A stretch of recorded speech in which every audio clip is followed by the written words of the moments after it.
All right, everybody, welcome. Justice is the Process is here. We are here for Justice Watch Live, so running a little bit late as usual. Seems to be a regular thing now. Almost made 11 o'clock, just a few minutes late. But tonight we have a couple things on task. One is we are going to be watching the Troconis closing arguments. So this took place 2 days ago now. Right now the jury is deliberating. They ended their second day of deliberations, first full day of deliberations today. We're going to watch the closing arguments. We're going to talk about them.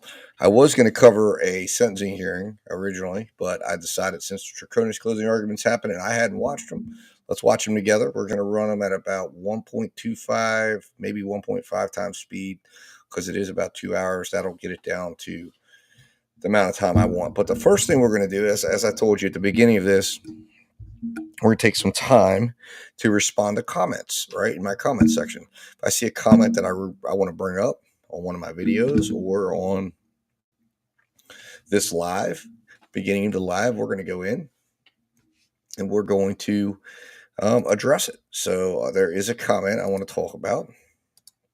It's a interesting case. I think that a lot of you will know. It's from the video I did entitled, let's see here. Hold on a minute. Give me a moment here. Why Dan Markel really died and how it actually happened. It's about Charlie Adelson case. So let's get the comment pulled up here. Give me a moment here.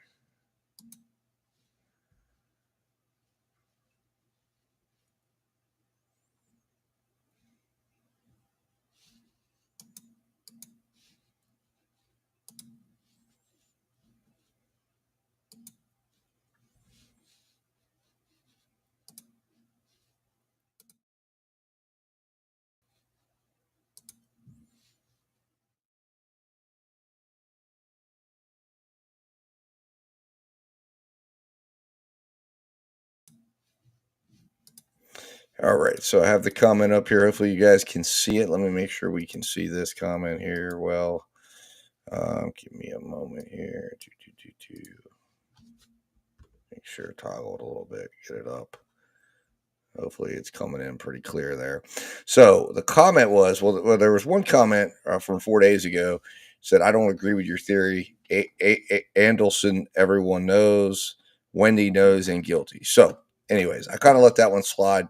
But this one here, I want to address it because it's something that I think is that's flying over people's heads with this case and why this theory makes sense. But here's what the comment said. So Charlie Adelson canceled the murder of Dan Markel. Sigfredo Garcia is desperate for money, decides I don't give a rat's ass, I'm getting my money. With his fingers, toes, and eyes crossed, Sigfredo drags Luis 600 miles to Tallahassee to commit a murder with the hope that Charlie would come through and pay. And then it's laugh, laugh, laugh, laugh, laugh. The thing that gets me about this is this individual, Jibs and Jabs, this is a common misconception. This is also why this other individual said, I don't agree with the theory. But it's also the thing that many people miss when they were of why the defense's theory made so much sense. And that's because that's exactly what happened, right? Whether you accept what I'm saying is what I believe happened, or you accept the prosecution's case. Either of those theories requires this to be true. That is, and this is why I played that clip from Luis Rivera, and this is why Luis Rivera said something's wrong. This is why Daniel Rashbaum said we're going to tell you why this happened because this is the unique situation. This is the unexplained thing. There's two unexplained circumstances. One, the confrontation in the street on July 1st. Two, why was the money not secured? The defense went through great pains. If you go back and rewatch that trial, I wasn't covering it. We may in preparation for, and I've already watched the Adelson case twice through. Right, I did it once when it was going on, and then I watched it again over a weekend, or listened to it over a weekend, and that's how I kind of came to this. I read books on it. Like I said, I've digested a lot of information on this, but they went through great pains to point out the fact that the way a hit happens is normally if you have a murder for hire scheme, a certain amount of money is secured beforehand, and then there's money secured after. The money is secured, the financing is locked down. That's what made this case so unique. It wasn't locked down. That was the unexplainable thing. That's why Luis Rivera said something was up, something was wrong with this case. That's why I have raised the theory and said, okay, what would explain that? Because whether it's we believe that literally, again, this is what would be defying belief, that they set up this hit, and Sigfredo says, we're going to go down and do this. I'm going to take Luis down. I'm going to go do this hit this second time around. No money's secured, and he's depending on Katie to go over and get the money after the fact. Bottom line, that's how this went down. That fact is a fact. That fact is how it's happened. That fact is what Katie testified to. That's what is in the testimony. That's what the state's closing argument said. That is a fact. The only question at hand is why that happened. The defense says it happened because they had no knowledge whatsoever, and that the first time Charlie Adelson knew of a plan or knew of a responsibility for this being Sigfredo and Katie and everybody was after the fact, right? She comes to the house. She let her system know. I said in the video, and I'm saying it now, that doesn't make sense. Why would he hand over $183,000 or $88,000, whatever it was? Why would he hand that over to them? Or I guess it was $132,000, I think is what it was. Why would he hand that over to them or to her with no verification? How did he know it even happened? How would he have even known that what she was saying was the truth?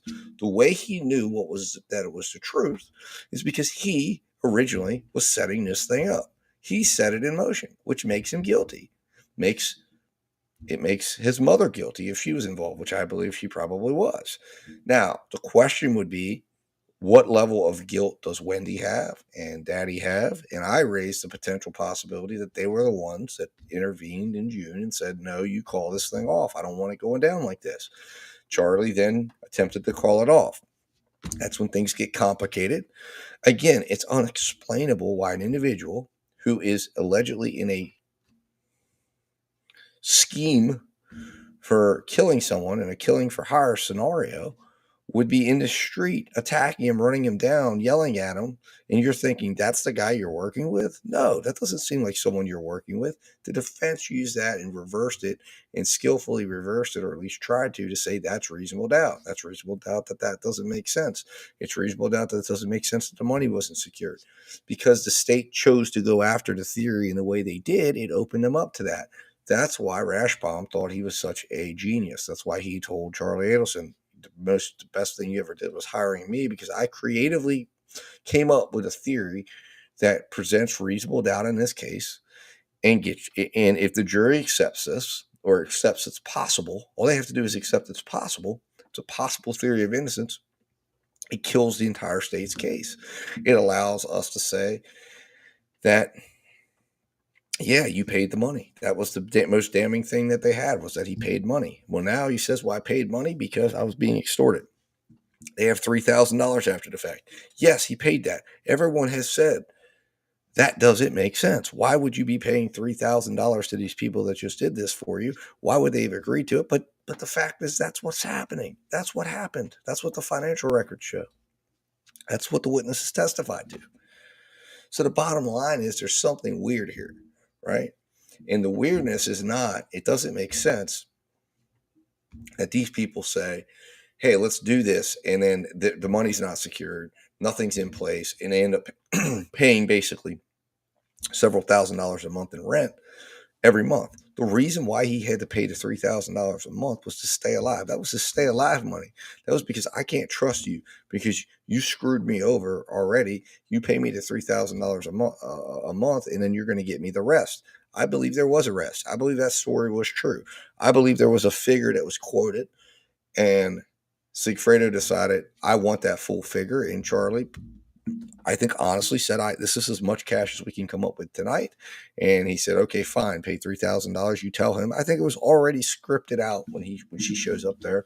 He agrees to it. He gives him the money and he says, okay, we're getting $3,000 a month forever. He's buying her cars. He's keeping her happy. And that's why when the bump happens, he's all freaking out thinking, oh my God, we have another layer to this situation.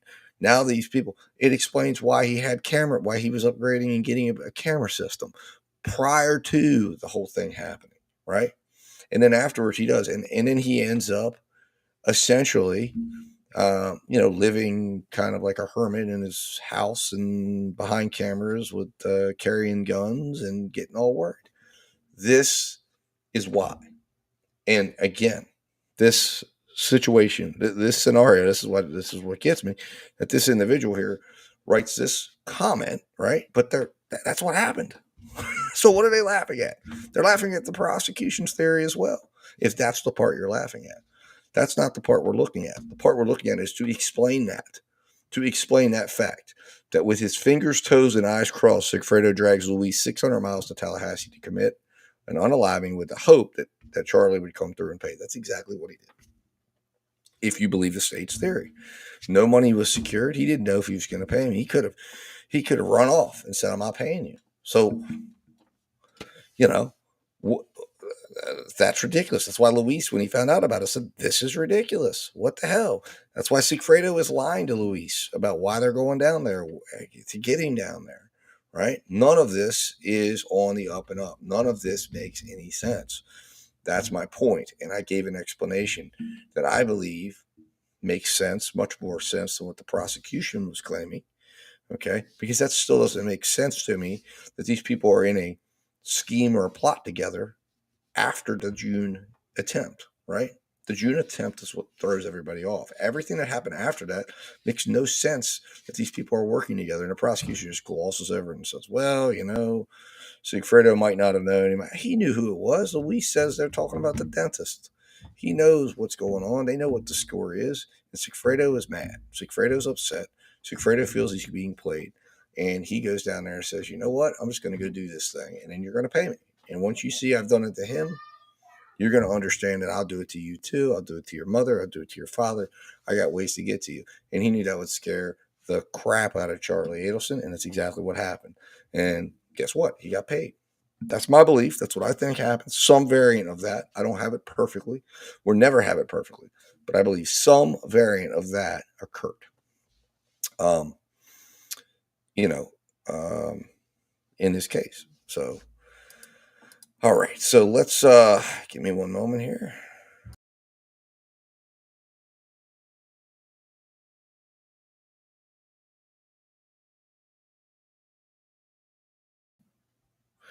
All right. So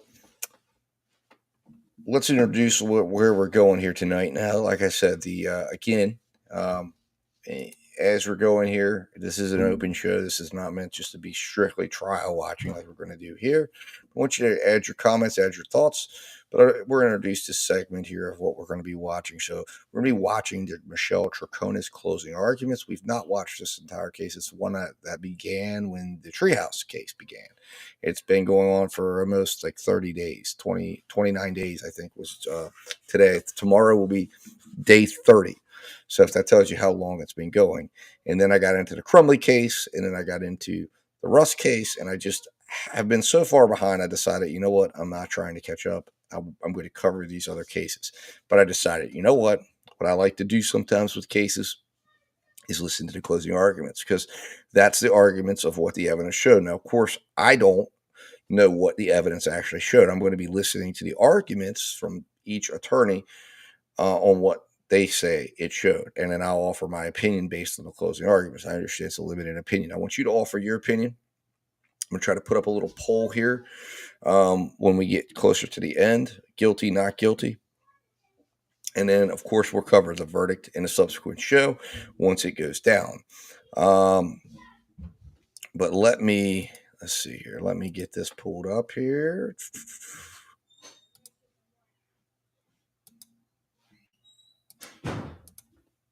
All right.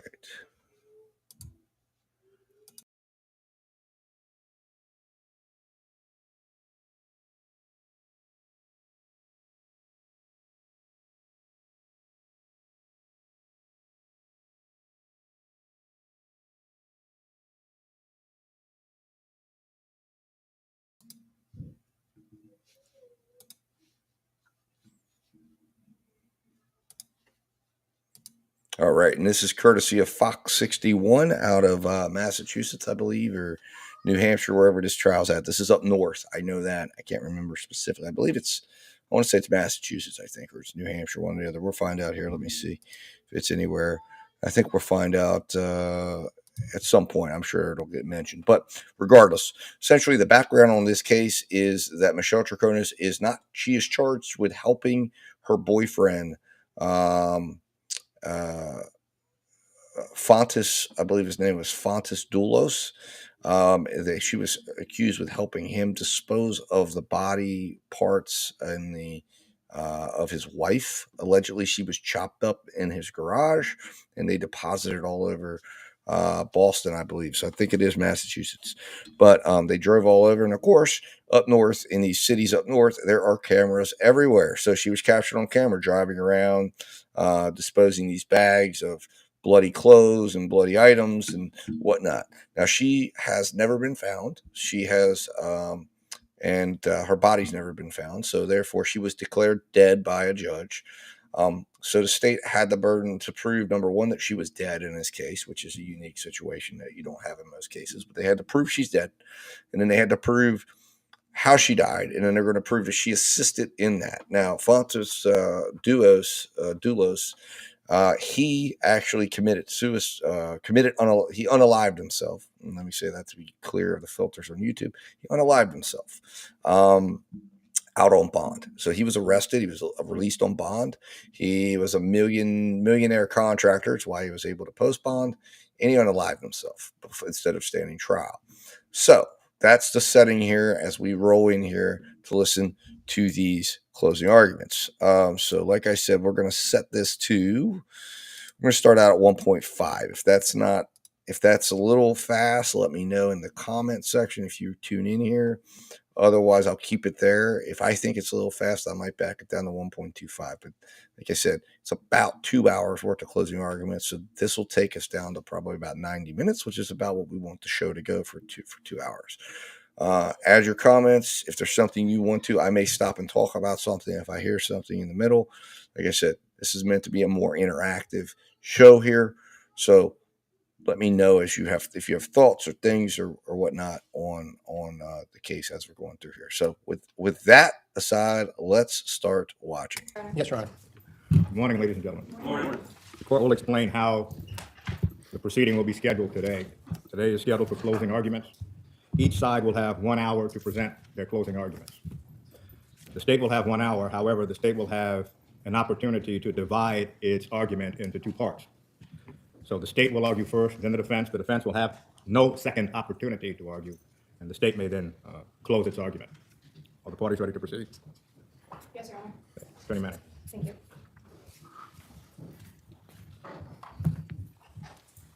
Good morning, ladies and gentlemen. I just want to start by saying thank you. Thank you for your time and attention over the past 6 weeks. I have an opportunity to speak to you now, and then the defense will go, and then Attorney McGinnis will speak with you one last time. Then our job is done, and yours begins. I'm going to start by talking about one thing that the evidence shows. Jennifer is dead. Let's be very clear. She was murdered on May 24th, 2019. There is blood spatter throughout the garage, throughout the undercarriage of 2 cars, footprints and swipes of blood. Her blood-soaked shirt and bra thrown out in the garbage on the streets of Albany Avenue, along with zip ties, sponges, and duct tape. Make no mistake, this was a deliberate, intentional murder. The evidence of Fotis Doulos taking his employee's car at 5:35 in the morning, driving down the parkway, secreting it at Waveney Park, and riding a bike to lay in wait for Jennifer. He did those acts because he planned to hurt, assault, to restrain her movements, and to kill her. Jennifer did not run away from her family, her friends, her 5 children, as the defense would like you to believe. She did not run away from her family, leaving her blood-soaked bra and shirt. She didn't hide in Waveney, head towards the train tracks. You heard the defense questions throughout the trial about that. Or try to make a call or get service with an old phone at Waveney Park in the afternoon on the 24th. The defense would have you believe she ran away from her kids, but she did not. Jennifer is dead, and Fotis and Michelle Troconis intended that to happen. They agreed to work together to make it happen, and unfortunately they were successful in making it happen, but they got caught. This trial is very simple. It's about a conspiracy and about a cover-up. It's about Michelle Troconis' actions and about how she and Fotis Doulos conspired together to murder the woman who was standing in their way. It's about the frustration of Fotis Doulos not seeing his kids for over a year and a half, about having, well, not seeing his kids and having a supervisor present for a year and a half. And every time those kids came around, Michelle Troconis had to leave her home. She had to take her daughter somewhere else. And we know she was sick of it. The frustration turned to anger and hatred. Listen to her own words in the interviews. How she describes Jennifer, someone she has never met. She describes her as manipulating, angry, toxic. And we all remember the comment to Pavel, that bitch should be buried next to the dog. As you heard Mike Meehan and Mike Rose's testimony, each attorney tried to tell her there's a light at the end of the tunnel. Because we know what she thought about the 2 years of the custody case, about the 2 years of court hearings. She described it as 2 years of torture, that it was a nightmare, and that she was going to leave.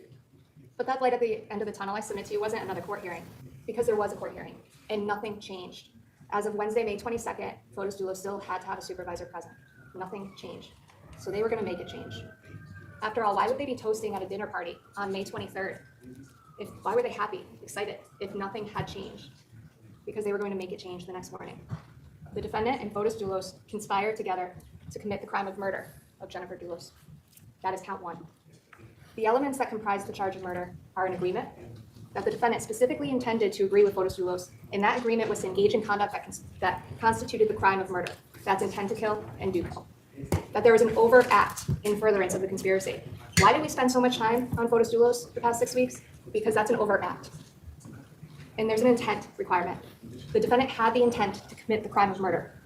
So how do you know somebody's intentions? How do you know their motive? You look at what they do. You infer their motive, their intentions from their behavior. Look at what she did. Look at what Michelle Troconis did. Her acts, her behavior during the time of the murder. Look at what she did, her acts and behavior before and after the murder. Look at when she did these acts. Look at what she said. Look at what she didn't say. And look at what she lied about. Now, the plan started on that Wednesday, May 22nd, when Fotis Doulos arrived an hour early. This is the person who Stefan Reich said had his own Fotis time. And then on Thursday, May 22nd, 2019, before the dinner party, remember when is important as well. Remember Pavel Gomini's testimony that Fotis Doulos told him he had to drop the car off at 80 Mountain Spring Road, the Toyota Tacoma, right? This, I submit to you, was in order for him to be able to leave early the next morning, and nobody would know. After drop-off, Fotis goes to the grocery store to get more meat. You remember that testimony? But what does he do while he's there? He sets up the alibi call. His good friend, Andreas Tucciardis, his good friend who coincidentally does not cooperate with the police. Why do you think he doesn't cooperate? Look at the timing, the text message that was set up. It was done at 5:53, after he had already moved the car. And it says, call me. The defendant and Fotis Doulos have their dinner party. Hutch Haynes, his wife, the Reichs, there's a celebration, a toast to the light at the end of the tunnel. But they had already moved the car, and they had already set up the text message. So what were they toasting? Well, they were toasting what they were going to do the next morning. After the Reichs left and the Haynes left, what happened? The defendant and Fotis Doulos solidified their plan. At around 10 o'clock in the evening, they texted again. Fotis Doulos texted his good friend from Greece, specifying the time, 3:30 yours, which is 8:30 in Connecticut time. Just enough time for Michelle Troconis to drop her daughter off at school and return to Fort Jefferson Crossing to answer the call the next day. A call she knew what time it was coming. Is it just coincidence that she happened to be in the office at the exact moment that Fotis Doulos told Andreas Tucciardis to call him? Or is it reasonable, based on the motive and based on the evidence, that she knew what time that call was coming and she made sure to answer it? Now, early the next morning at 5:35, Fotis Doulos leaves 80 Mountain Road, and he drives to New Canaan in his employee's Toyota Tacoma with a bike in the back of the truck. And he leaves his phone with Michelle Troconis. This is all evidence of Fotis Doulos and the defendant's intent to murder Jennifer, and that murder is the overt act in furtherance of the conspiracy. But Fotis Doulos needed help to commit that murder. He needed an alibi. He needed the defendant. So what is the defendant doing while Fotis Doulos is driving down to New Canaan? When he's southbound on the Merritt Parkway at the Fairfield Rest Area at 6:36, or at the New Canaan Rest Area at 7:03? What about when he's riding a bike up Weed Street, the direct path between Waveney Park and 69 Wells Lane? Or at 7:57, when the school bus camera captures that Toyota Tacoma secreted in a cutout across from Waveney Park? Or at 8:05, when Jennifer returns home after dropping her children off, the last time they will see their mother? What is the defendant doing while Jennifer is being assaulted and killed in the garage of 69 Wells Lane? Fotis Doulos' overt act. Remember, Michelle Troconis doesn't have to be at 69 Wells Lane. She is not charged with the murder. She is charged with conspiracy to commit the murder. It's Fotis Doulos who committed that overt act. Remember Mark Davidson's testimony? There were a minimum of 2 impacts. This wasn't a fall where she hit her head. You saw the blood splatter on the car, on the undercarriage of 2 cars, the garage floor, the garbage cans. You can make the reasonable inference that this was an anger-driven assault on Jennifer, and she died as a result. Then there's the cover-up, the cleanup in the garage, the swipes, the paper towels that were missing that Lauren Almeida put out the day before, the bucket that was missing from the garage. And don't forget the DNA on the faucet. Recall Matt Riley and Kristen Medell's testimony. Matt Riley took a swab off of that faucet because there was a blood-like stain that in his training experience he determined was evidentiary, and he took a swab from that blood-like stain, and it contained Jennifer and Fotis Dulos' DNA, 4.3 billion times more likely to occur. Recall Kristen Medell's testimony on that. Did that blood-like stain, well, let me ask you this.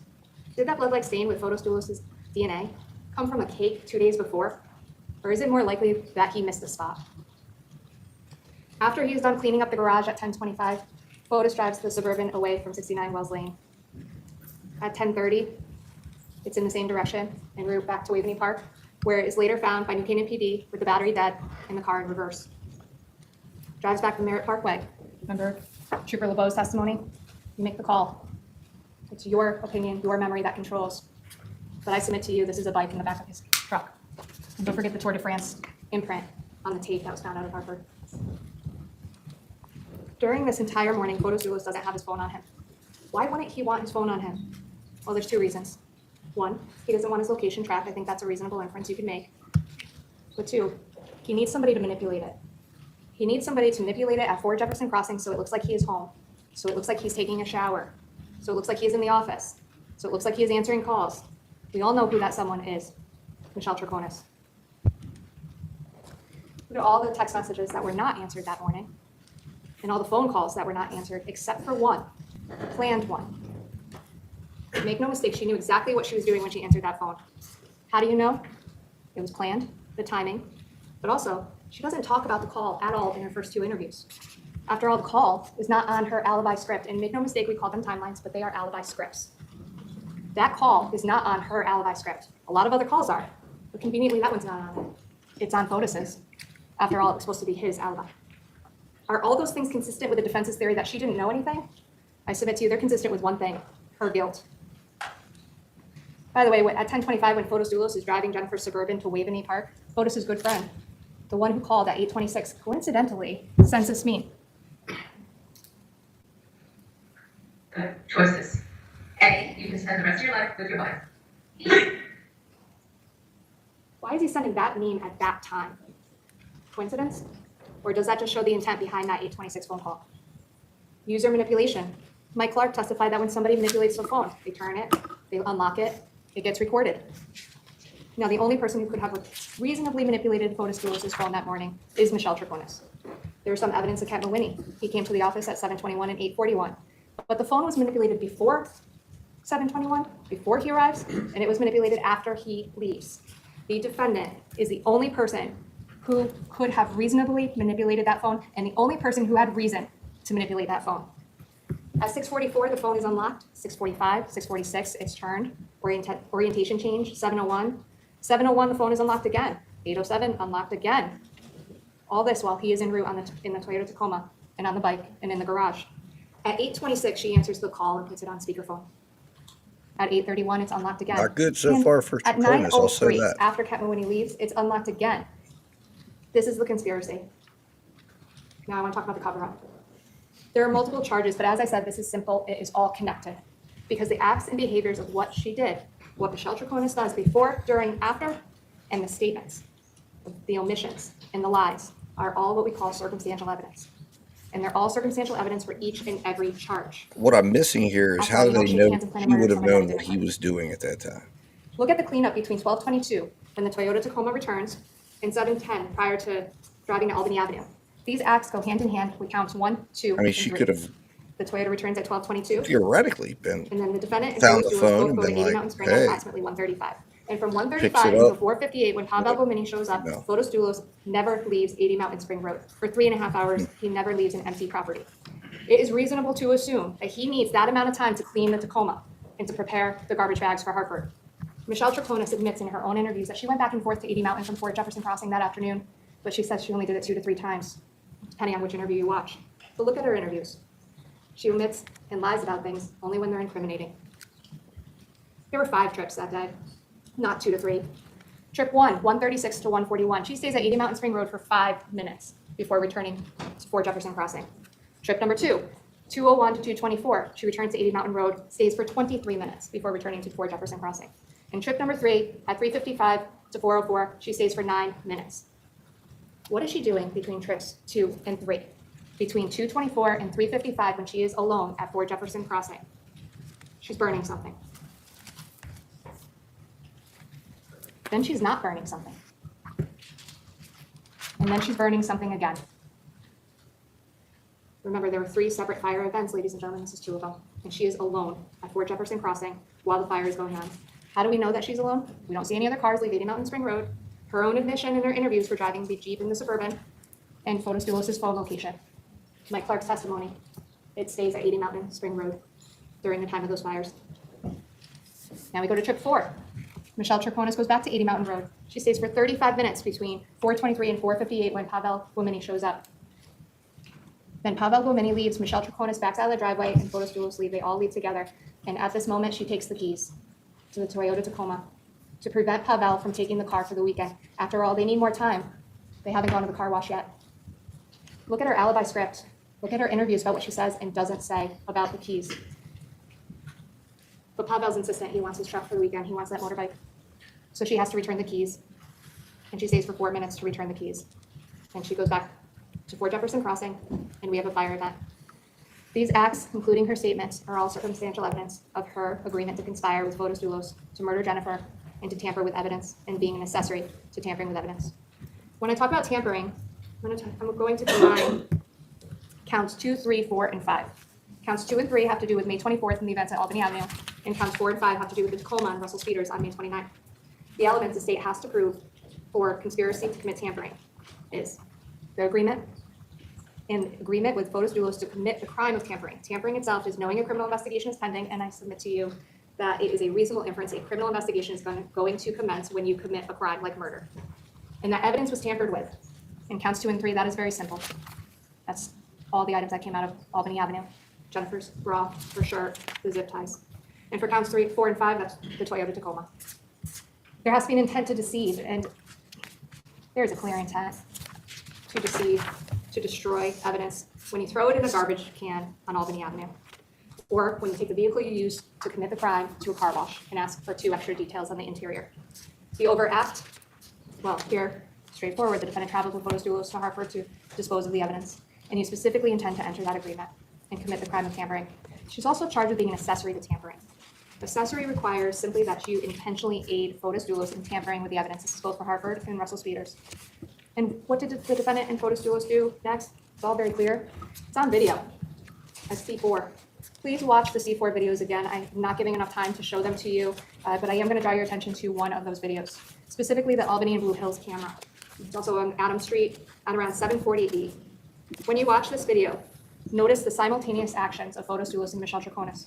The coordination that after they have been sitting there a while, they open the door at the exact same time, conveniently at the right time to block the view from the tan car waiting to exit the parking lot. After all, we know what's in that suit. It's the license plates, the altered license plates. And it is reasonable to assume that the defendant, Michelle Troconis, did not want anyone from that tan car to see what they were doing. They didn't want a witness. And what does she do next?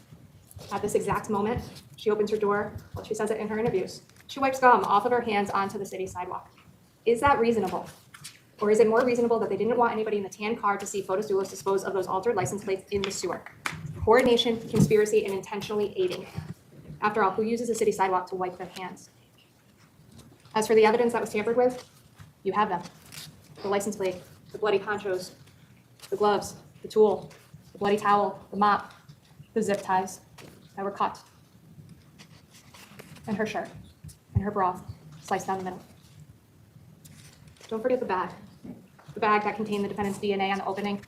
That bag also contained blood-like stains and duct tape, and that duct tape had Jennifer's DNA on the sticky side of it. The defendant's DNA on that bag shows her knowledge and her lies. It proves she's an accessory to tampering. Now, the defendant would have you believe she knew nothing of Photos Doulos' acts, So look at the context. The police knock on her door that night, May 24th, 2019, when her daughter is not home. The police want to talk about her boyfriend being missing, and her boyfriend's wife being missing. And they are in the middle of a contentious divorce and custody battle. If she didn't know anything, why would she hide in the bedroom? She wasn't hiding from the police that night, she was hiding from the truth. Is it more reasonable the next day at the hairdresser, when she was happy and excited, that she was happy and excited because she thought for a brief moment they got away with it? Or is it, well, then what happens? Photos Julius's phone gets taken.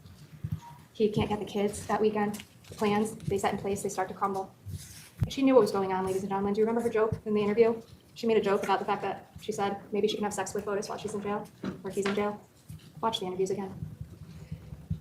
Now, this is all before May 29th, before Russell Speeders, and this is the last count hindering prosecution, where the state must prove, and we have proven, that she provided assistance to Fotis Dulos with intent to prevent, hinder, and delay and discover the crime charge of murder. She assisted by providing transportation to him and other means. This is all about the Toyota Tacoma. Remember Pavel's testimony, how he hasn't spoken to Jennifer Dulos in years, and yet her DNA was on a blood-like stain that Matt Riley found on the seats. And remember Kristen Medell's testimony on how easily DNA can be destroyed with just wiping, let alone the cleaning solutions that they use at Russell Speeders.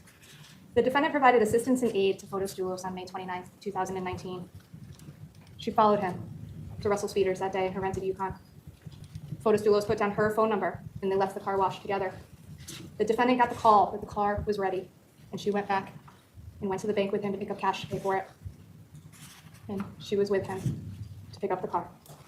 The evidence proves beyond a reasonable doubt that the defendant intended to end her and Fotis Dulos' 2 years of torture by murdering Jennifer Barbara Dulos. She acted as his alibi during the murder. She conspired to tamper with the physical evidence of the murder, intentionally aided in covering it up at 80 Mountain Spring Road, at Albany Avenue in Hartford, and at Russell Speeders in Avon. The evidence shows the defendant is guilty beyond a reasonable doubt of each and every count. Thank you.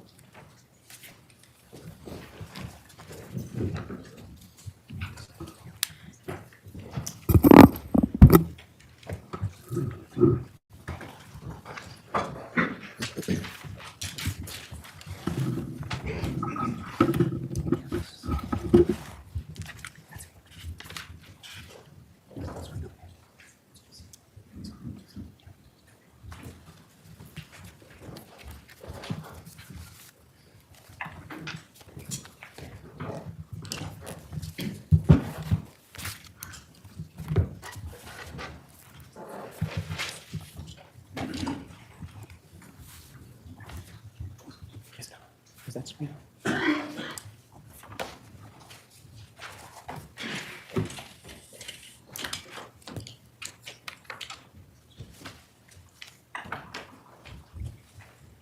Good morning, ladies and gentlemen. This is the one and only time, except during voir dire, that I get to speak to you during this trial. It's been a long trial, and I will just echo what Ms. Manning said about your dedication and your attention to this case over what has been, at least in recent years, one of the longer trials that has taken place in the state of Connecticut. I am going to refer to notes while I'm talking to you. Usually I just try to talk and I have pointers, but because there are so many things that happened in this case, there's just been so much over the course of the last six and a half weeks, I may refer more to the notes than I normally would, and I apologize in advance if it looks like I'm reading from a paper rather than just talking to you. All right, so thoughts after the closing argument of the state. Again, I did not watch this trial, obviously. So we'll see what the defense has to say. But I'm surprised, based on the evidence the state laid out, that the jury's struggling as much as they are. Again, they've been deliberating now for a day and a half. So I'm anticipating the defense is going to shed some light on some of the issues that they're probably struggling with, but it sounds to me pretty straightforward here. I mean, she has his phone. She's seen on camera. He's with her. You can infer a lot of things from these situations, from the camera footage, the photos, the fact that she's with the phone. She would have to know these things, right? I mean, she would have to, at some level, know what's going on. And then on top of that, you've got her riding around with him while he's disposing of various different items. It seems to me like this is a rather open and shut case, except for the fact, obviously, that I'm assuming the defense is going to clear this up for me, why the jury's struggling with this. Again, I didn't watch the trial in its whole, so this is all kind of fresh for me. But it seems like a very strong prosecution case. It seems to me like this lady's going to get convicted. Like, she was very much involved in this. She was involved with Fotis. There's a good large amount of evidence that indicates Fotis did this crime. Obviously, with no body being discovered, but the fact that there's blood around, the fact that his DNA is there, the fact that he's on camera parking the truck right around the corner. I mean, these are all damning things. And then on top of that, you've got her burning stuff, going back to the residence, and again on camera. That's the issue. And a lot of these people in these metropolitan areas don't understand that there are cameras on every city block. So it's pretty stupid to do what they did. But coming out of the state's initial close, I'm feeling like, hey, we're going to have a guilty verdict here. I'm suspending that here now that I'm going to listen to the defense. So let's listen to the defense attorney and see if he can start raising some doubt in my mind, because right now it looks pretty damning. So let's jump in there. Wanted to get that out of the way. You let me know. I just put a poll up after states close. Guilty, not guilty. It looks like we're 100% guilty right now with one vote. So jump in there and vote. You may have to clear out the pinned message to see it. I'm not sure.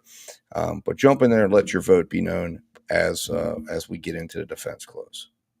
What I want to start off by pointing out is that what really happened on May 24th, 2019, because whatever was going on that day, whatever Fotis Doulos' role was in the disappearance, and I'll say the likely death of Jennifer Doulos, Michelle Troconis did not know. She did not know that Fotis Doulos planned to harm her. Everything suggested that things were going well, and it was to the contrary. In fact, she didn't know that Fotis was capable of doing something like this. A man who was dedicated to his 5 children, had been in court for years trying to get custody back. The state has made what I would suggest are unfounded and unfair assumptions, and has speculated that Michelle Troconis had to know what was going on, that because she was romantically linked with Fotis, that she was somehow involved in this nefarious, murderous plot. But that's not reality. That's more like one of these cable TV movies, scripted movies. It's not based on the facts that you heard during this trial. It is, and I will say this multiple times, speculation. It's conjecture. It's guesswork, which is not the standard of evidence in a criminal case here. We also concede that something bad did in fact happen at 69 Wells Lane in New Canaan that morning. It's clear, and we will also concede that Fotis Doulos is ultimately responsible for what happened to Jennifer Doulos, whether he did it himself or he had a compatriot who was involved in it down there. Because we know someone else was down at 16, or at least down in New Canaan that day, and we know that wasn't Michelle Troconis. The state has not proven where Fotis Doulos was that morning. There are some suggestions. We see the vehicles driving. There is a tiny amount, I emphasize a tiny amount of DNA found on a faucet inside the home, which I'll talk about in a minute. But whether or not Fotis was in Farmington, whether it was in New Canaan, or somewhere in between, it is conjecture as to where he actually was and what he personally did with his own hands. Now, we're looking at evidence that's been going on for 5 years, collection of evidence, and taking statements as recently as last month from Mr. Gumieni, new statements from Mr. Gumieni. But there's been forensics, there was surveillance cameras, there were multiple interviews, there were family court pleadings, there were the interrogations. You heard 8-9 hours of interrogations of Michelle Troconis. Even in hindsight, even now, major questions remain about what happened. And it's still unclear. It's still unclear what happened. And unfortunately, this trial will not solve that puzzle. It will remain a mystery, an unfinished puzzle. But again, this is not Fotis Doulos' trial. This is Michelle Troconis' trial. And because it's Michelle Troconis' trial, you must find beyond a reasonable doubt that Michelle conspired with Fotis Doulos, not just to cause harm to Jennifer Doulos, but to murder her. That was the plot, that was the intent of Michelle Troconis on or before May 24th, 2019.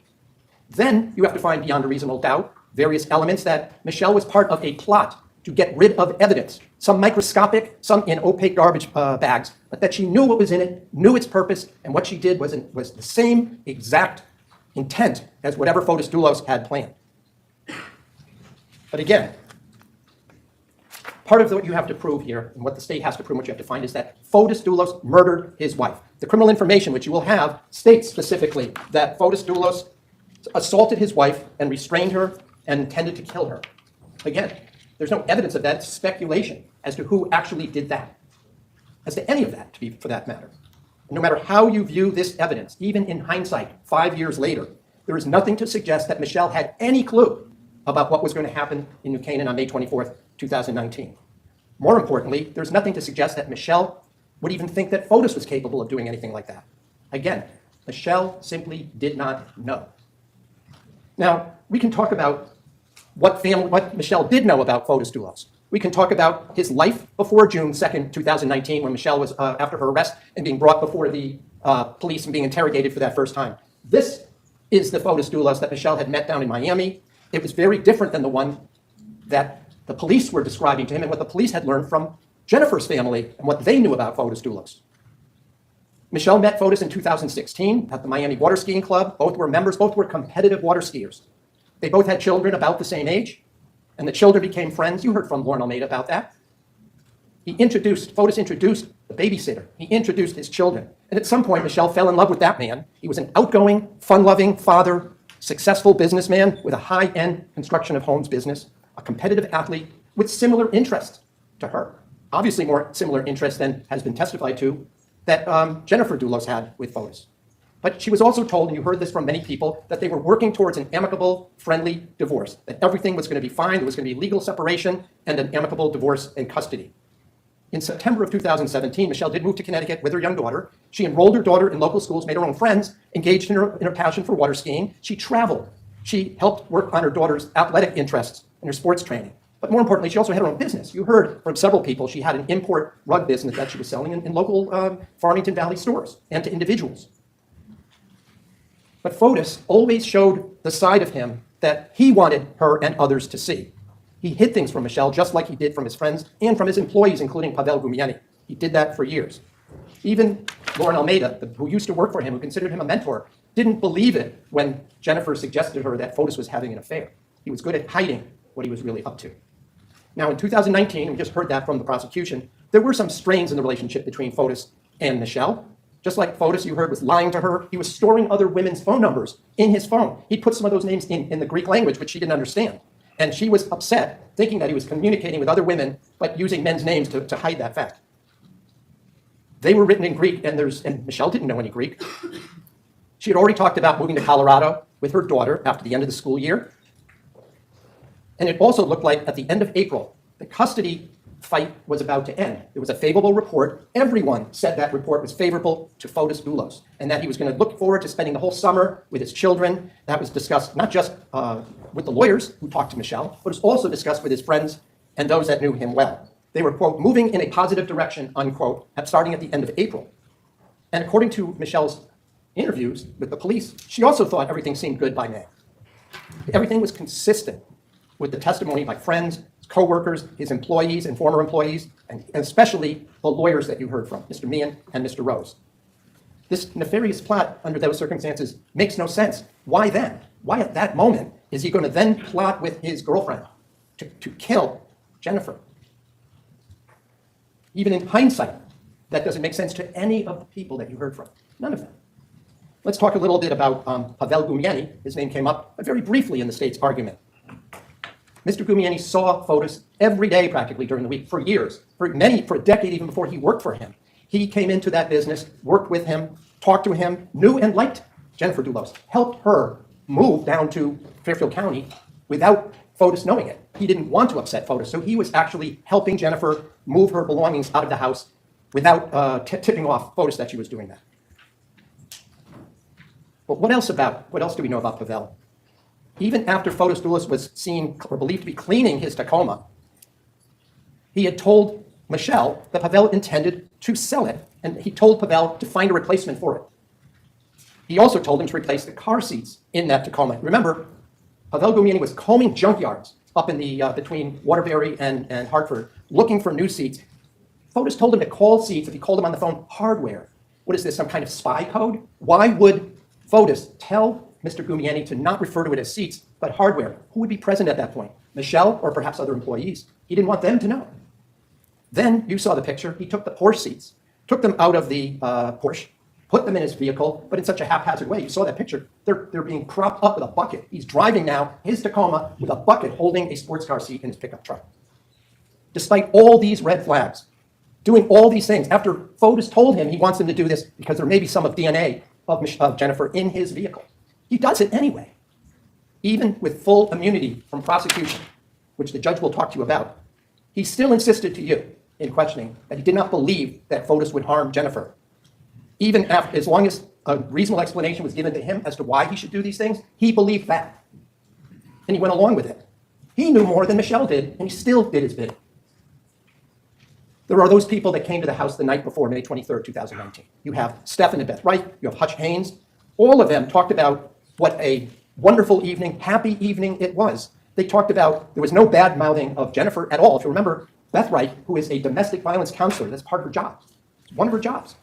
Went so far as to say that everything seemed to make sense. Everything was working out. They basically toasted the happy outcome, that it was going to end very soon in a happy way. Hutch Haynes, who had known Fotis for years, didn't think he could do anything like this. You heard that from him. That was even during the investigation, even after the police came and they had divers going through his water skiing pond. I already talked about what the babysitter, Mrs. Almeida, said. She thought Michelle was nice. And there were also, even through her, no prior examples or incidents of violence. There was a discussion about him wanting her to sign a piece of paper, yelling at her, but there was never any violence in that relationship. The professionals, Attorney Meehan, the guardian ad litem, the social worker, Sidney Streeter, they both were involved. Meehan was involved for years. He also said everything seemed to be working out. It was a favorable report. And Ms. Streeter, a professional whose job it was to keep an eye on Fotis Dulos, described how amicable and friendly that was on the Wednesday, I guess it was naming day for one of the daughters, where they were talking together, they were being civil. He gave her a chocolate bunny, and she took it from him and ate it. He handed her a cake. She took that and brought it into the house. She invited him to come out and sit out on the picnic table and have dinner with the children since the park closed earlier. You heard Attorney Mike Rose, the divorce lawyer for Fotis Dulos, say that Fotis didn't want to talk about the divorce case in front of Michelle. Said, please call me later. I'm sorry I can't talk while Michelle is around. But he's the one who said there was now light at the end of the tunnel. Everything was going to be fine. Things were looking good. Why at that moment would Michelle agree to risk her life, risk her daughter's entire family life, to at that point say, I think we now want to get rid of Jennifer Dulos? It doesn't make sense. It's pure speculation. You heard a little bit about Anna Curry during the questioning of Mr. Kimball. You remember Anna Curry, which was the woman who moved in with Fotis Dulos right after she had moved out and had been arrested. Her picture was shown to Michelle, and you remember, I can't remember if it was Clabby or Kimball referred to her as Michelle 2.0. You remember that? That was a woman who had moved in with this man within a month or so of him being accused of destroying evidence on Albany Avenue with bloody shirt and a bloody bra connected to Jennifer Dulos at that point. Then you remember from Petu Duperon, Clara. She was a friend of both Michelle and Fotis, had been to the house many, many times. She never suspected that Fotis would harm Jennifer, not even after June 1st, 2019, when she never spoke to him again. She did speak to Michelle. She continues to speak to Michelle. She's here in the courtroom even today. Let me just talk in general about something that I think that maybe we can all agree on. The people that we trust and believe in. So I guess the defense's idea here is that there were all these other people around who did things in connection with this, yet Michelle Troconis gets charged. So the idea here that she had to have known he was going to do this is ridiculous, because all these other people knew him. Some even helped him apparently with disposing of things, and they didn't suspect.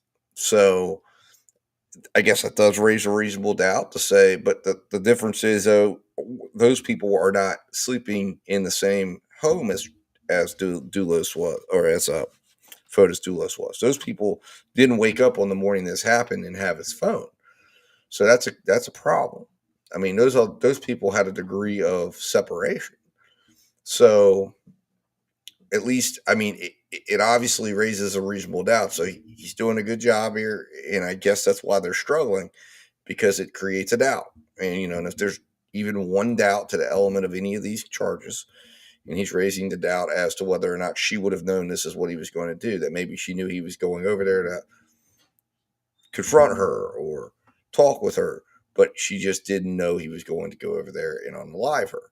So compelling, I guess. It's definitely raises a doubt, I think, potentially, but I think there's other things too with what she was doing, what she was seen doing. Why is she burning something? But I guess this other guy did something like that too. It sounds like, again, I haven't watched the trial, so I'm kind of going blindly into this, and this is where I sometimes will start a case. I'll watch the closing arguments. I kind of do it backwards to get a feel for what the arguments are, if it's a case I'm catching up on. But so far, I'm following the line of thought here from the defense, but I still think the state has a pretty compelling case. But let's continue listening. Are our friends and loved ones. And people usually are who they say they are. We don't immediately go and distrust them, even when certain red flags arise. Even if you think they're doing something, I wonder why he's doing that. You don't suddenly think this is a bad person. Our default in our human interrelations is to believe people. We all do that. We also never think that we're going to be manipulated by someone we care about. This could never happen to us. But with the benefit of hindsight, we can't even believe that we were fooled and tricked in that way. I believe I asked most of you during voir dire if you think that you need to share everything that you're thinking and doing with your significant other or spouse. All of you at least acknowledge that they should do that, but I also recall saying that you don't believe that they always do. But that doesn't mean we stop caring about that person. It doesn't mean we immediately decide they're what? About to murder somebody? That's not how we think. We also know that Fotis Doulos committed suicide in 2020. You have that death certificate in evidence. You can see he died from the complications of acute carbon monoxide intoxication. It specifically says intentional inhalation of motor vehicle exhaust inside a garage, and you'll see the yellow box, suicide is checked. Whatever Fotis Doulos did, it was not for or because of Michelle, and it was not with her. Fotis put up a facade until his last poisoned breath, and he died without ever acknowledging his actions or admitting his role even to his own children. He never gave answers, and he can't be held to answer. Everyone wants closure. Michelle is not the remaining half of a scheming plot. She was never part of the equation. That is pure speculation. She didn't know.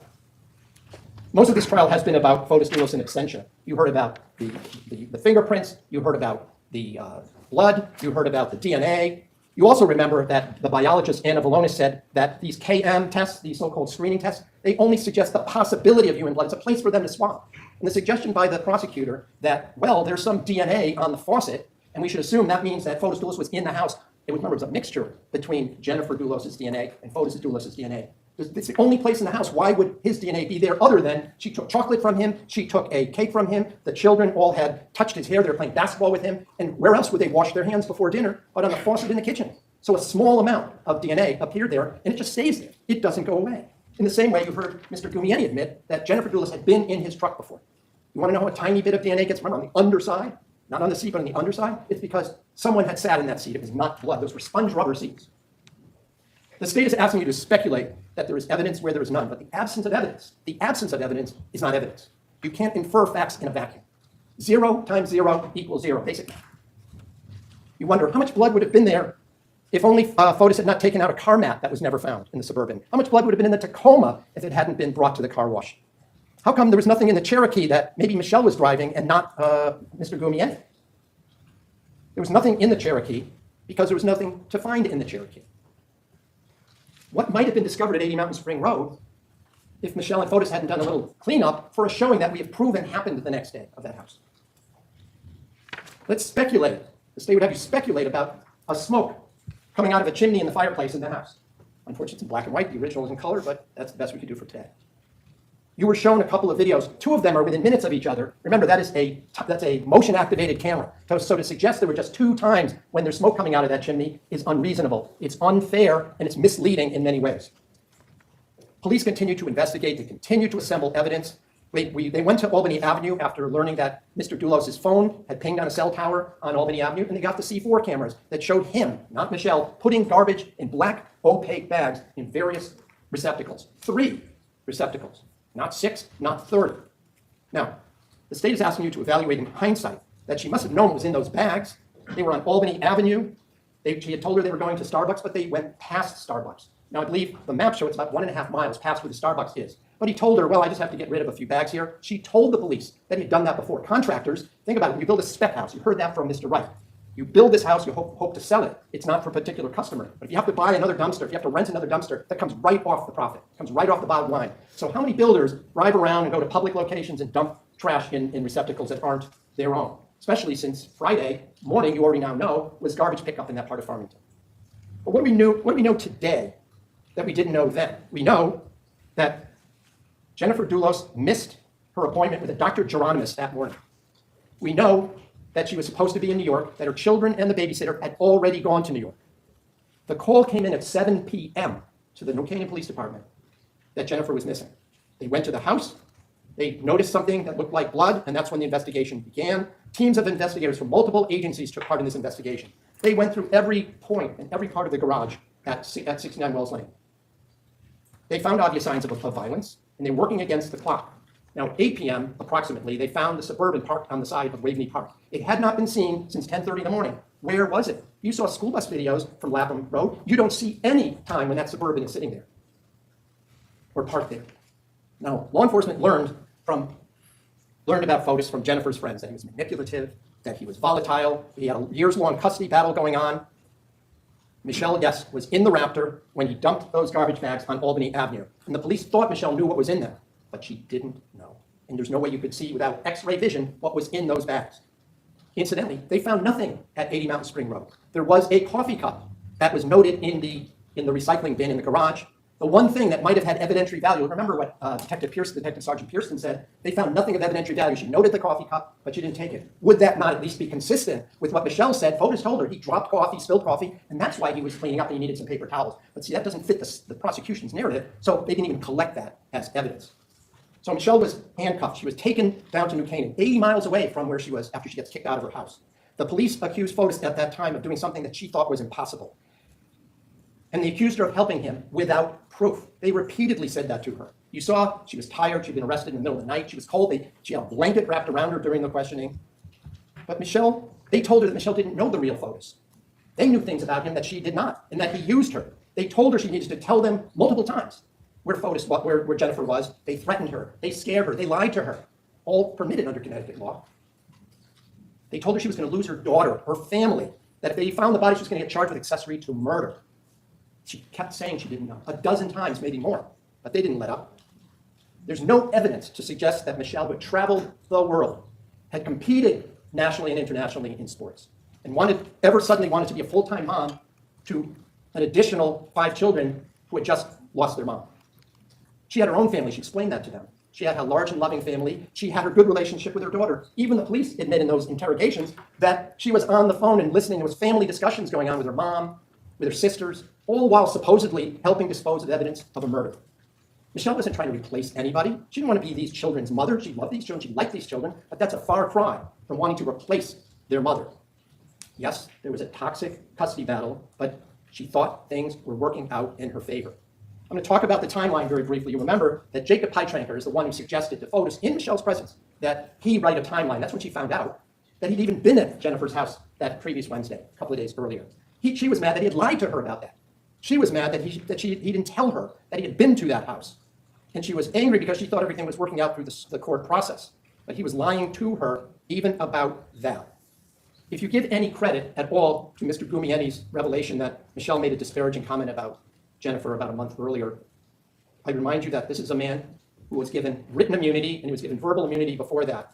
He was a non-citizen, told that he could be deported. There was one takeaway, however, from what he said. If you recall, what he said was that when they were bringing wood up to the house, she was upset that her 12-year-old daughter's picture was being plastered all over the internet in connection with the disappearance of Jennifer Dulos. And what did she say, according to Mr. Gumieni? That when she shows up, I'm going to kill her. And remember, Gumieni himself said that's what he thought too, that she was going to show up. So if she's already deceased, why would anybody say that? Why would Gumieni make that his response? Listen to the judge when he talks about Gumieni. There's a special instruction to be very careful before you consider the credibility of someone in his position. Both his timing and the circumstances of that statement 5 years later that suddenly became a revelation should give you some hesitation here. Why? We put on Detective Allegro last week. You remember what he said, that he's the one who suggested, is it possible, to Pavel, he said, is it possible that Fotis used that kind of language in describing his wife. This is in the July 8-hour interview, if you recall. He used those exact words, effing, okay? Pavel said, nope, never heard that. But that would have been the time. But I remember Michelle Troconis saying something like that. That didn't even jog his memory about that. So I suggest to you that that part, the part about that he referred to her in derogatory terms, was made up after he got a signed immunity agreement to sort of ingratiate himself. Because remember, it's not just that he's been given immunity for his testimony. He's been given a get out of jail pass for anything that he may have done in connection with hiding evidence. And he knew why he was taking the seats on his car at Doulos' request. Now, Michelle was overwhelmed. She was exhausted. She was in shock. She still talked to the police multiple times. On June 2nd, with her lawyer, on June 6th, with her lawyer, and again on August 13th. She answered every one of their questions. Even when they accused her of lying, did she ever say, I'm out of here, I'm not answering any more questions? No, she kept answering their questions. It got to the point where whatever they said, she started agreeing with them, whether it was true or not. I put one of the interview points up on the wall there so you can see the way it played out, right? This is not just that they wanted to be honest with her. They're saying there's no way he could have been home through science. But we've already explained how that works with transfer of DNA, skin DNA, how much can easily be transferred from one person to another. And here is evidence of actual physical transfer of items, barehanded, between Fotis, his wife, and all of his children. When Michelle gave information that was not within their narrative, that the puzzle pieces did not fit, they kept accusing her of lying. They told her she was wrong. They told her Fotis Doulos had to be at 69 Wells Lane. But the state hasn't been able to prove beyond a reasonable doubt that he was down there, even now. They suggest he's there. They've thrown out this darkened figure on a bicycle riding along in the area. There's no connection to any of that to the disappearance or harm that likely occurred to Jennifer Doulos. And you remember, you also will have the report by Ms. Streeter, and we put it in. This is part I already mentioned. She specifically described some of the things. I mean, she's talking about detail. She put every detail that she observed. That's her job. But it was about as exact line by line, minute by minute of what happened in that house, and that easily explains why a small amount of DNA would be found nowhere other than on a faucet in the kitchen. You remember Kristen Medell, the DNA person, because she talked about how transferred DNA, they called it touch DNA, if you remember, occurs. And I submit that that's the reason, that's a more likely reason that that's the place where the DNA was found. Otherwise, what are we supposing here? That if it was Fotis Doulos, he took off his gloves, touched the faucet, and then put his gloves back on, his now maybe bloody gloves back on, walked out the door so it wouldn't be anywhere else? That's what doesn't make sense. That's what's pure speculation on the part of the state. And it's also clear that Fotis can't be in two places at once. There's also the fact, what are we going to do about getting a body or an injured woman? What is he going to transport her on a bicycle? Remember, where they saw the red pickup truck was about 300 yards, if I recall the testimony. It's up to you, not my memory, from where they found the Suburban. On a busy road, Lapham Road, in front of, near the entrance to one of the biggest parks in this area, a public park on Memorial Day weekend on a nice day, that nobody would notice anything, that there are no other cameras from any school buses that use that route showing any transfer, or for that matter, showing that the Suburban is even parked there. That also doesn't make sense. Where do you get the cleaning up supplies? How do you carry all these things? How do you get them from one vehicle to another outside that park on a busy, double yellow lane road? Now, there's no evidence as to when Jennifer's Suburban ended up on Lapham Road. What you do have, and I put these up, this is exhibit CC and triple C, and you'll have these documents in paper form. But there was a question raised about whether or not that Bluetooth connection of the phone belonged to Jennifer Doulos, or maybe it was the kids, maybe it was Lauren Almeida. But at this time, at 2:56 p.m. in the afternoon, when that Bluetooth connected to her Suburban, they were long away in New York City. So we know it's not them. But we have more than that. We have the Stratford police research that shows, if you look to the right there, that there were two numbers associated with Jennifer, one being the 604 number and the other being the 499 number. And you will see that it's the number down at the bottom is that 5C number connects to the 499 number. You see, there was a MAC, I think they called it the MAC number. If you look at number 2 on the right, the unique number is the same as the unique number on the left there at 2:56 p.m.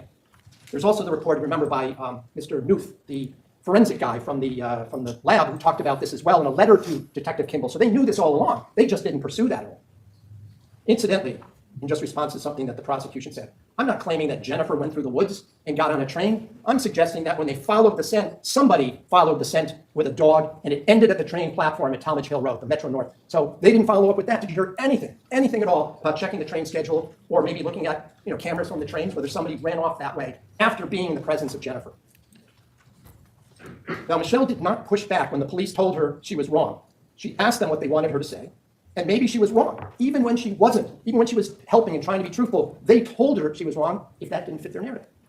And eventually, for example, the FedEx envelope, she told them she knew nothing about these license plates. They told her That doesn't matter. They cut her off and said, we don't need to know. That's not important. Well, it wasn't important until what? Today, when you hear the state again talk about 2024, how important that was. They didn't even let her say what she wanted to say about that. Sometimes they were mistaken, sort of like the 30 stops when it was only 3. You heard Kimball admit that was a mistake. He admitted a few times in answering questions, especially by Mr. McGinnis, those were mistakes. But the difference is those mistakes were under oath. He swore to some of these things. He couldn't remember who told him that. He didn't have any documentation. But when he swears to something under oath, if a private person does that, they probably get arrested and charged with perjury or false statement. For him, it's just a mistake. For Michelle, if she makes a mistake or misspeaks, it's a crime. That's the distinction that they're trying to make here. Deception, could I just have a time? Deception is an interrogation tactic in Connecticut, and you heard police are allowed to lie, they're allowed to deceive, but they're threatening, when they're threatening a person to go to prison, maybe for many, many years, she's gonna lose her family, she's gonna lose her child. If she keeps telling them certain information, if she sticks to what she's telling them, those tactics can take a toll on memory and what you're gonna remember or say, whether it's the pressure or you've been fed enough information so it changes your perception. And I'm not gonna go into detail. You heard from my 2 experts, Professor Loftus and Professor Marion. One was an expert on memory and how people retrieve and repeat memory. Remember, this is 9 days after May 24th. And for Michelle, it was just a mundane day. Just, she did her routine. The only exception is she told them, she picked up the phone. She told them that when it was in the office. She didn't have to tell them that. Why bring that up at all? Kent Mawhinney was there. You saw the video of him driving in and him driving out later. Why would she admit she's the one who picked up the phone for 16 seconds, bad connection, and she hung up? You also, and I want to just say one thing about Professor Loftus. The prosecution suggested by naming a bunch of other cases that she was involved in that somehow she's connected to the defendants on those cases, that you should tar her with the people those lawyers represent, rather than that it was about science, what people remember and don't remember. You know, that has nothing to do with how you should judge the facts in this case. Same thing with, I would say, about Professor Marion, the linguistics expert. She told you about things that maybe you don't know about if you're not bilingual or multilingual. One of those things is something called influency. And we talk about things like, well, you listen to parts of those videos, maybe the prosecution would have you think, well, you're stalling for time. But she said that's a typical response for somebody who only has mid-level proficiency. And when you're hammering at somebody, they're under stress, they confuse tenses, they speak in the present when they mean to speak in the past, because in English, the present tense is the easy default. That and the infinitive are the easiest way to speak if you're not fully 100% proficient in a second language. And things like stress and certain concepts, throwing in Spanish words in the middle of your sentence, that's all signs that you're just not proficient enough. You're just not proficient enough to handle these questions, especially when people are throwing them at you from different directions. And remember what was said in a report, which you will have. Authority figures, you believe, I think it was Professor Loftus that said that. If authority figure tells you something, you're more apt to believe it, that maybe you're just wrong. So maybe she was just wrong, but maybe Photostulis was there. That was his phone, not her phone.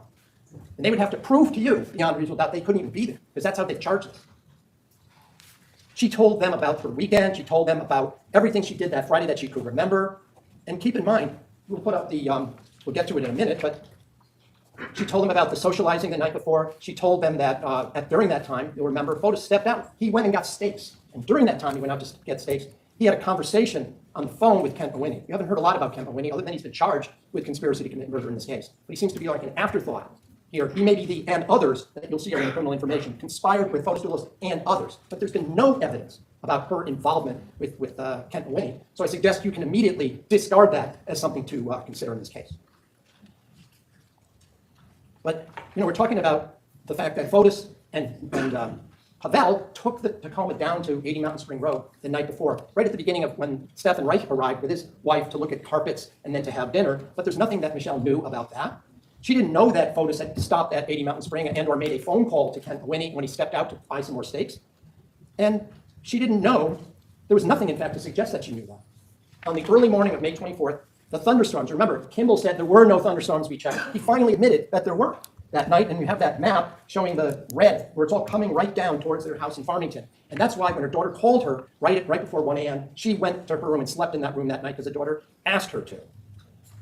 You have seen also surveillance cameras from Eli Road, from Jefferson Crossing and Mountain Spring Road, that between the time that Michelle went upstairs to her daughter's room, and you see the Tacoma leave 80 Mountain Spring at 5:30 in the morning, there's nobody traveling on those roads. There's no pedestrians, there's no bicyclists, there's no other car, nobody, not taxi, nobody dropping somebody off.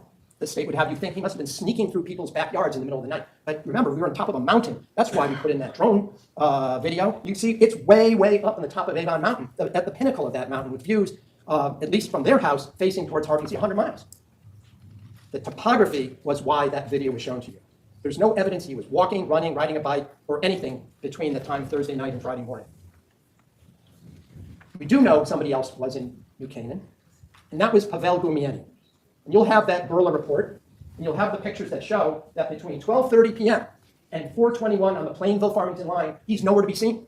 He's disappeared. He claimed he was there all day. But first of all, you'll remember what Mr. Newt said. That dot on the lower left-hand side means that the truck was parked behind the house. He had told you he always parks in the driveway, except that day. And I showed you the video from across the street. You don't see any vehicle at all. But Newt testified that the truck started up at 12:30 and then is not seen again until 4:21. Coincidentally, that's exactly in the middle of the time when the Bluetooth shows up and attaches to Jennifer Dulos' Suburban at 2:56 in the afternoon. Just enough time to travel the 80 miles up from New Canaan back to the Plainville area, which is right next to Farmington. Then you see him at the gas station.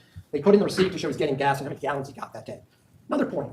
Why are we not seeing any pictures of a Raptor? They spent hours, they claim, looking for Tacomas, red trucks, Raptors. Is it, first of all, credible that there are no other red trucks that are seen on the Merritt Parkway in the entire hours that they're looking? Or did they just take a clip that said this could be it, and we'll just put that into evidence to create a narrative that doesn't exist? No Raptors, no black Raptors at all. So how did Mr. Gumieni get, first of all, down to New Canaan or back? Where's the evidence that he didn't make a side trip? Talks about his Chinese restaurant that he went to, can't remember where it is, what he ate, or even if he was alone. We talked about the car seats. He said he replaced these car seats. There's nothing wrong with these seats. He ripped it apart, he said. And you'll notice, especially the one on the right, that's foam rubber. If there was blood, as the prosecution just suggested, wouldn't it stain foam rubber? How do you get that out? How do you get blood out of foam rubber? Remember, it was just a small amount of DNA that was found. DNA, it could have been touch DNA. And remember, she had been in that car. Jennifer had ridden in that truck before on those seats. You also have the evidence of Pavel's phone. And you know that he searched during the month of May a whole bunch of other Toyota Tacomas. And he deleted all of his searches when the police got his phone. He deleted that he had been looking at flights to Poland. He deleted that he was looking up about the disappearance of Jennifer Dulos. And he deleted all of his search history and messages from Memorial Day weekend. Michelle didn't do any of those things.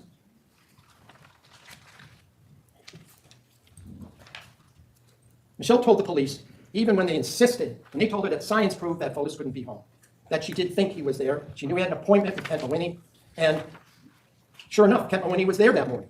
And she kept telling the police she thought he was there, and they told her they would walk out and charge her with accessory to murder. She continued to maintain that story. Fotis could have been there. Again, we don't represent Fotis, but he could have been there. The state must prove the contrary beyond a reasonable doubt in this case. We do know from the time that Kent Mawhinney arrived just around 7:20 after Michelle left to bring her daughter to school, the timing is not a coincidence. Kent Mawhinney was there for a reason that morning, but it wasn't to practice law. He's charged with conspiracy too, but there's no evidence that he conspired with Michelle. Is he that other named co-conspirator with Fotis Dulos? There's no evidence. We don't know. And here's a different question for you to ponder. If Kent Mawhinney was a co-conspirator and he was there, why not have him pick up the phone? Or better yet, if Michelle was the co-conspirator, why have Mawhinney there in the first place? Why couldn't she be the one to pick up the phone? Why need Mawhinney there? What was his purpose? To direct her to pick up the phone? Same thing with Andreas Tutsiarius. Remember, you were just shown a translation created by the police and the prosecutors to show you about Andreas's messages. They were in Greek. They were not in Greek letters. They were not in English like we were just shown. Michelle doesn't speak Greek. And so then the question becomes, what person would then send 2 hours later a meme that you were shown again to remind you what it was, a jokey meme, if that person believed that this was all a setup so that Fotis could have an alibi while murdering his wife? And it wasn't just to him, it was to 2 other friends as well. Again, in Greek letters, not English. You also know what Michelle did that day. You heard from Hutch Haynes about his wife, Erin, forgetting her purse at the house. Was that part of the plan, to forget her purse? You remember the state asked, well, is that when you were discussing the plan to murder Jennifer Dulos? Mr. Haynes shockingly went, what? But that's the way the question was asked of him, as if maybe he's part of this too. I submit there is absolutely no basis for any of that. It's as pure speculative that he had anything to do with it. The idea that his wife would leave a purse there just to create a reason for Michelle to be walking over there or driving over there the next morning to return it is as speculative as everything else that the state has presented. She had lunch with Fotis. She then went over to 80 Mountain Spring. You also have the Stop and Shop and going to Pet Two Shop and all that stuff. I put this up here because you can see there was a plan by Renia Minutis, the realist her. We wanted to show the house. You want to see it on Saturday. Can we arrange it? And he goes, sure. Now, why would he agree to let a house be shown to strangers on Saturday morning early if he's using that house as a staging ground for destroying of evidence? I don't know, getting rid of clothing, getting rid of body, whatever the state is claiming is going on at 80 Mountain Spring Road. That makes no sense. It makes no sense at all. There are 4 trips that Michelle told the police she made going back and forth. The first time she brought the wrong kind of vacuum because it didn't have a central vacuuming system. So yeah, 4 or 5 minutes she goes back. She told them in the timeline she prepared for the lawyer, which you have, that she went back and forth. Why put that in if this is part of some nefarious scheme? Why list that?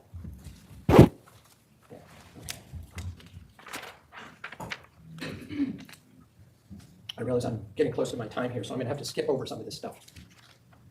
The police quizzed Michelle over and over again. These were things that it's a test she just couldn't pass.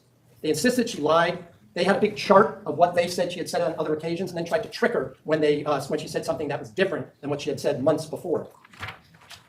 She told people that she had a fire in the fireplace, and Petu, if you remember, said she did that all the time. These are little clips from a motion-activated camera, and that's what you see. What was she burning in that fireplace?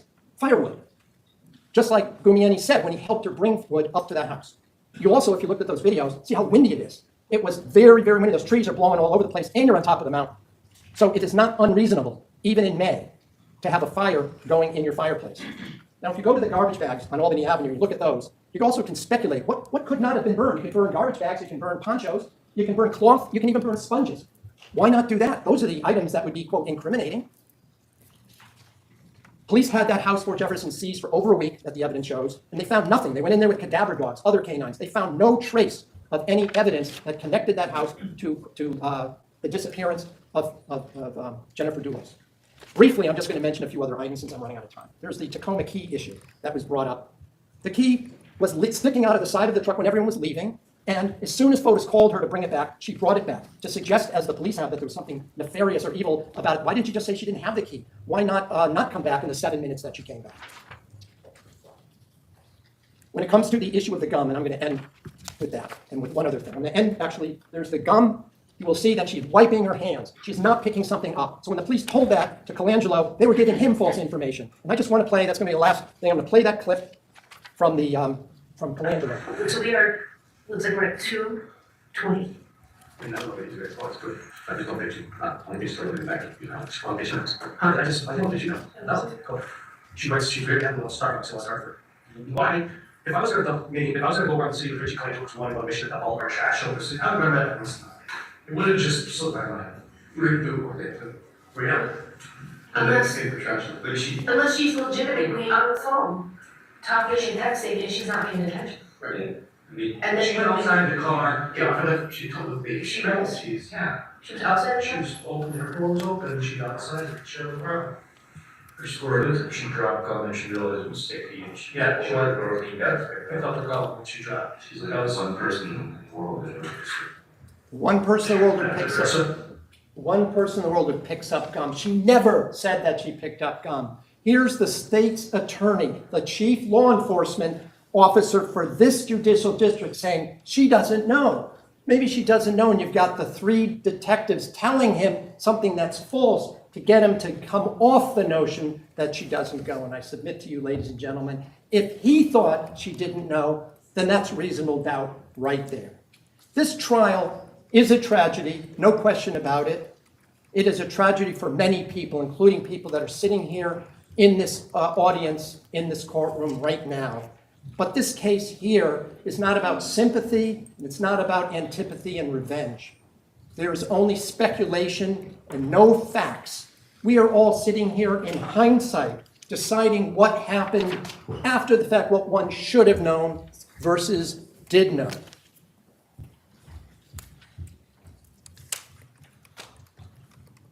What we can do when Michelle, for example, Counsel, picked you've up- got 1 minute. Thank you. When Michelle picked up FOTUS from the car wash, she didn't go in there. She had nothing to do with what FOTUS Dulas planned to do with that vehicle on that occasion. Now, I don't get another opportunity. You may think that the state has a second bite of the apple. That's not fair, but it's important for you to understand the reason for this is they have the burden of proof on everything. We don't. So they do get to speak last, but I want you just to remember that they have a burden of proving beyond a reasonable doubt for each element of each of the crimes the judge is going to read to you, and I ask that you reach the correct verdict, which is not guilty. Thank you. Thank you, Your Honor.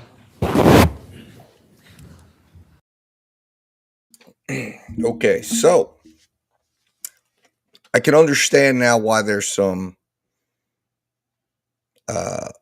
hesitation on the jury's part to get there. Apparently, there is another indicted conspirator who it appears can offer potential doubt as to whether or not he might have been the one that knew what was going on. She didn't know what was going on, and that potentially the movements of that cell phone, potentially the things that were done at his behest without her ever knowing or understanding what was going on. That she's riding along with him, that she's picking something up off the ground, and that she had no idea what was going on. That actually means that uh, you know that just like the state attorney said, he had doubts. So that's pretty compelling. Now, what I wish, and what this attorney, in my opinion, and this is frustrating, is he touched on the most important part at the end. You don't leave that to the end.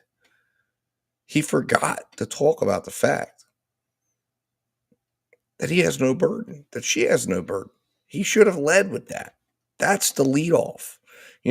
To me, I hate when defense attorneys get caught up in wanting to discuss, because they know their case so well, right? They know and they're out here discussing, and they're discrediting this and they're discrediting that, instead of just speaking and saying, okay, listen, we're at the end.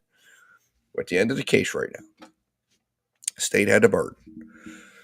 My client has been innocent from the moment she was charged to the moment she walked in this courtroom, and she's still innocent today. She's still presumed innocent today. And she's going to still be, and I believe, even after the state presented their case, they have not proven beyond a reasonable doubt that she is innocent. And because she's presumed innocent, because they failed to meet that burden, you need to return a not guilty verdict. And I'm going to go over the reasons why, and then tie it all in, right? Element by element. Because this case, again, these cases come down to, and this is where a lot of people don't understand necessarily when they're watching, and they watch a movie and they think it's just, a matter of guilt or innocence. You have to prove the individual elements. So if there's 3 elements to a crime and you can prove 2 beyond a reasonable doubt and 1 you can't, and there's a doubt to 1. So it's why it's important that he should have had ready to go this charge, this charge, this charge, this charge. These are the doubts. There's doubt as to this. There's doubt as to that. There's doubt as to that. There's doubt as to whether she even knew this was going on. One of the biggest things that they have to, one element they have to prove, if you're going to prove a conspiracy, is knowledge. There's doubt as to whether she would have known this. And then he could have tied in all of those other aspects, right? All those things that he talked about, how the families knew and this person knew this and knew that, and still didn't. It's still a saying today he didn't think Fotis was going to do this. And said that's reasonable doubt. That's reasonable doubt, because the state doesn't have Fotis Doulos here testifying that she knew. They don't have Fotis Doulos is gone. He's no longer available to testify. So if you're going to prove a conspiracy, she's not admitted it. Fotis hasn't admitted it. There's no one that heard this. So where's your evidence of a conspiracy? Because you have to prove beyond a reasonable doubt that what she did that day and that morning was to further the conspiracy, was to further the agreement that they made that she was going to assist Fotis in doing what he did to his wife. And, now, obviously he did a good enough job that the jury is back there debating, but it's just frustrating because he drops that in at the end. That's the most important thing. And when you stand up there like you have something to prove, right? He is essentially asserting a burden he doesn't have, because he's trying to prove to the jury, we prove this, we prove that, we proved he wouldn't. No. These are the questions. The state had to prove this. The state had to prove this. The state had to prove this. This is how they failed to meet that. And if they failed to meet it, she's not guilty. End of story. And, again, I think, like I said, I think if sometimes attorneys, they know their case so well, they get up there and they get into the minutia, right? They get too deep into their case, and instead of them realizing, hey, sometimes they got to go back and put themselves in the framework of, like, go back to your first year, second year, third year of law school. You're coming out. Remember what this is all about. Remember what the fundamentals tell you. Then apply all of your skills and knowledge to it, and then come and talk to the jury. And talk to the jury like they are a first year law school crowd that they know nothing. They don't understand anything. You're their guide. Guide them through it. But don't leave to the end when the judge says 1 minute, because that's the most important part, that they didn't have a burden. I mean, I'm not going to say that if she gets convicted, that's why she gets convicted, because obviously if she gets convicted because, like I said, there seems to be some compelling evidence suggesting that she was a part of this. Now, what I think is going to happen here, what I'm feeling coming out of this, is that potentially the jury will acquit her on the conspiracy, possibly. So that would be the ripest, I think, for acquittal, because I think that's the foggiest. Now, the destruction of evidence after the fact, after she knows something happened, she may not know what happened or why it happened. Fotis may have told her there was an accident and we need to cover this up. We don't want to lose our life together.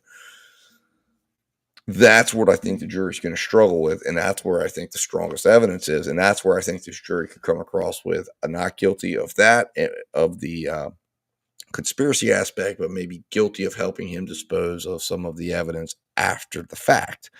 Now, again, I haven't dug in here. I don't know what the difference is in sentences. I don't know how bad that is for her, but I could see that after having listened to the state's opening, closing, whatever you want to call it, the defenses, and now we're going to jump in and see how the state wraps up. So let's take a listen here. We've got looks like about 48 minutes, so we've probably got about 20, maybe 25, 30 more minutes left of this.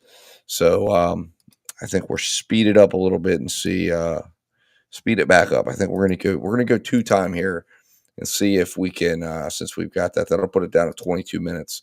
And if it's too fast, I'll slow it down. Let me know if it's too fast for you, and I can slow it back down. But this way we can get through this.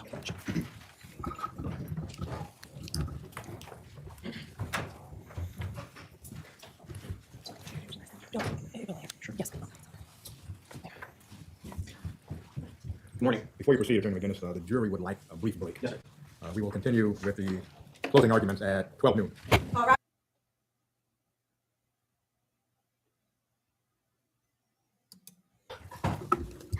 There was a break. So actually it's not that much longer here. Last night when I was thinking about 30 minutes, so about 15 minutes left. It occurred to me what this case is really about. It is about a mother's worst nightmare. It is about a mother being taken away from her children in life or in death. It is about Petros, Theodore, Christiane, Constantine, and Noel, who went to bed on May 24th not knowing where their mother was, and she has still not arrived. That's what this case is about. And so the question becomes, who is responsible for Jennifer Dulas's death? Now, the defense in their closing argument suggested a couple of different things to you. On the one hand, they said it's likely that she's dead, thus leaving the possibility open that she's still alive. Do any of you really believe that? The other possibility is that Fotis Dulos is this monstrous murderer. And still a third possibility that Fotis Dulos wasn't responsible, but Jennifer Dulas is dead nonetheless. But what you didn't hear a lot about in the closing argument from the defense was about Hartford Run and the dump of the evidence. You didn't hear much about that. Very tangentially they addressed it. I pose this question to you. Do any of you doubt that Fotis Dulos is responsible for the death of his wife? Do any of you doubt that he was in New Canaan on May 24th, 2019, murdering his wife? How else would he have had her bloody bra, her bloody shirt, blood all over the bags, his DNA in a glove found inside the trash? How? And so when the defense suggests that to you, I suggest that's not reasonable. And so once you conclude that Mr. Dulos is responsible for the death of his wife, you then go to the next questions, which are, is this defendant legally responsible for her death? Is this defendant legally responsible for conspiring to tamper with evidence, for acting as an accessory to tamper with evidence? Was the defendant motivated to harm Jennifer Dulos? I want you to make no mistake about this. This defendant hated Jennifer Dulos. She referred to her as a bitch who should be buried next to the dog. Now, I'm just going to say this because we're going to talk about Mr. Gumiani in a few moments. The defense is trying to have it both ways. Disbelieve Mr. Gumiani about that, but believe him about the remark the following week. We'll talk about that. She had animus towards Jennifer Dulos. Even in her interviews, you heard it, and by the way, you're going to have the interviews, so you don't have to take my word for it. She referred to Jennifer Dulos as a manipulator. She said, you people are toxic, referring to Fotis Dulos and Jennifer Dulos. She said that since she moved to Connecticut, it had been 2 years of torture. She even admitted, if you caught it, that she demanded that Fotis Dulos go to therapy with her because of Jennifer Dulos. Everything was not okay. And when the defense gets up here and they say to you, well, the report, everything was going so well, there was no motive, Fotis didn't have a motive, Michelle didn't have a motive. Think about what she actually said about that report for a second. Jennifer is trying to manipulate you, Fotis. Stick with the courts. She has borderline personality disorder. So even after the report came out, this defendant didn't buy it. This defendant didn't think everything was going to be okay. This defendant needed to go to therapy to see how Jennifer Dulos being in her life was going to impact her future. And so when they say that there was no motive, when they say that there's no evidence that Shelton was motivated to commit this crime, I submit to you that is completely contrary to the evidence. And I also just want to say this, and I don't quite know where this fits in. That's for you guys as the fact finders to decide. There's something unsettling about the defendant and Mr. Dulos fooling around on the passenger side of that Tacoma on May 24th, 2019. And you'll recall that from the third interview. And where that fits into all this, I'm going to leave it up to you to decide. The defendant in this case repeatedly lied to investigators. Repeatedly lied to investigators. What does that say about her culpability? What does that say about what she knew in advance? What does that say about what she knew was going to happen to Jennifer Dulos and what she knew they did after the fact? So let's run through some of the things the defendant said to investigators. I showered with Fotis Dulos on May 24, 2019. I'm the situation well. When I go to the bathroom, I brush my teeth, I get into the shower. I don't wet my head, usually because I take a fast shower to take one. Fotis jumps into the shower with me. Now, here's what's interesting about that. She is giving the investigators an awful lot of detail, isn't she? I didn't wet my hair. Fotis jumped in the shower with me. And of course, we know where that came from. This is what she told investigators about where Fotis Dulos was on the morning of May 24, 2019. I saw Fotis talking to Kent in the office. I walk Kent and Leader's there. They're talking even further. Have you been in the house now? They're in the table, not in the office. They can't do. And what is it? I grab my computer. All these details. He's talking to Kent at the table in the office. I grab my computer. You know he's indicating murdering his wife. You know that because of all the evidence, the DNA evidence, the trash in Hartford. So what is she talking about? I didn't see Fotis' phone in the morning on the 24th. He's fine in that morning. Morning at Jennifer, what is it? Is that straight? Was it usual? I didn't see it. Yes, it's weird. She told investigators she didn't see the phone. She told investigators she saw Fotis in the shower. She told investigators she saw Fotis talking to Kent and Lynn. Until she didn't. Wait, I actually didn't see him. Every morning in the shower or in the room. I did. Did you see him in the household? I did not see him in the morning in the house. There's no most of the Didn't see him. As the investigators get more evidence and she sits down for a third and final interview. Now all of a sudden she didn't see him. Wait, I actually did see his phone. And incidentally, I just happened to answer the one phone call that he had in his timeline. The phone call that he set up the night before. That the day of the you see Ken? Yes. On his phone? Yes. On the last table in Yes. the office? Yes. Where Ken's looking? Yes. Now, I'm just going to say this. Her lies were so profound that the defense brought in 2 experts to try to explain them away to you. What I suggest to you about those experts is, number one, Dr. Loftus couldn't point to a single thing, not one thing in this record that the police officers fed her. Not one. So when the defense attorney gets up and says, you'll see in the report authority figures. I asked her on cross-examination, did the officer suggest that? I don't recall. Did the officer suggest that? No. Not one thing. And it's interesting, too. We talk about language proficiency. We talk about why she may have said the things that she said. I'm going to tell you exactly why members of the jury should reject that. If that's really the case, she has memory lapses. She has false implanted memories. She doesn't speak the language. If that's really what's going on, why is she so good on details that don't matter? And so bad on details that incriminate her? Why? How does she know she bought parsley at Stop and Shop? She even told the police, if you recall when you watched the interview, that when she went up to Starbucks, she tried to order a chocolate croissant and they were out. That's the kind of detail that she provided. And yet when it comes to things that incriminate her, language gap, memory gap, you exercise your common sense. You're smart people. You get it. This is not reasonable. Here's the thing about the lies also. She doubled down on it, didn't she? When Detective Clabby told her during that first interview that Fotis Dulos had murdered his wife, after that, she went back to, I saw him in the house. She doubled down on these lies. In her second interview, she said she never read Fotis Dulos' timeline. That's interesting, isn't it? Because his timeline, you'll recall, notes the call from Greece, notes the call from Andreas. Because it was designed to be an alibi for him, just like she was. And as you know, that phone call was arranged the night before. This defendant was undoubtedly part of this plan to kill Jennifer Dulos. There's no ifs, ands, or buts about it. The cops asked her, why wasn't Hartford in your timeline? Oh, I was going to write that, but I got interrupted. Isn't that a coincidence? Isn't that convenient?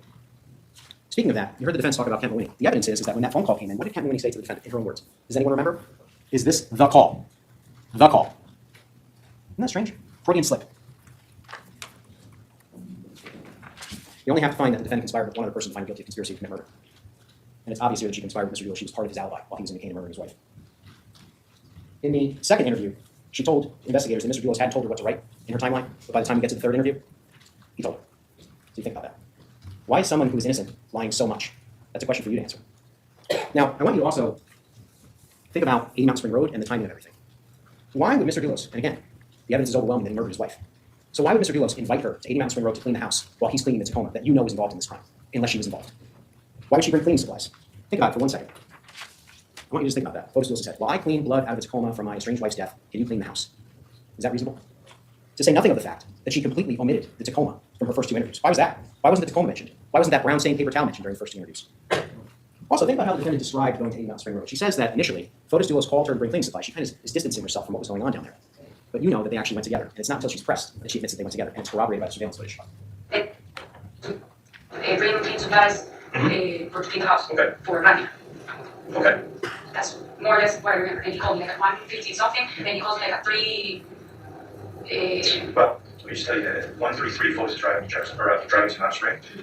And by 1:36, you guys both arriving at Mount Spring. Okay, so I went with the cleaning stuff. Okay. But you went with him. You guys both driving into the driveway together, like literally right one right How behind we the went other. together?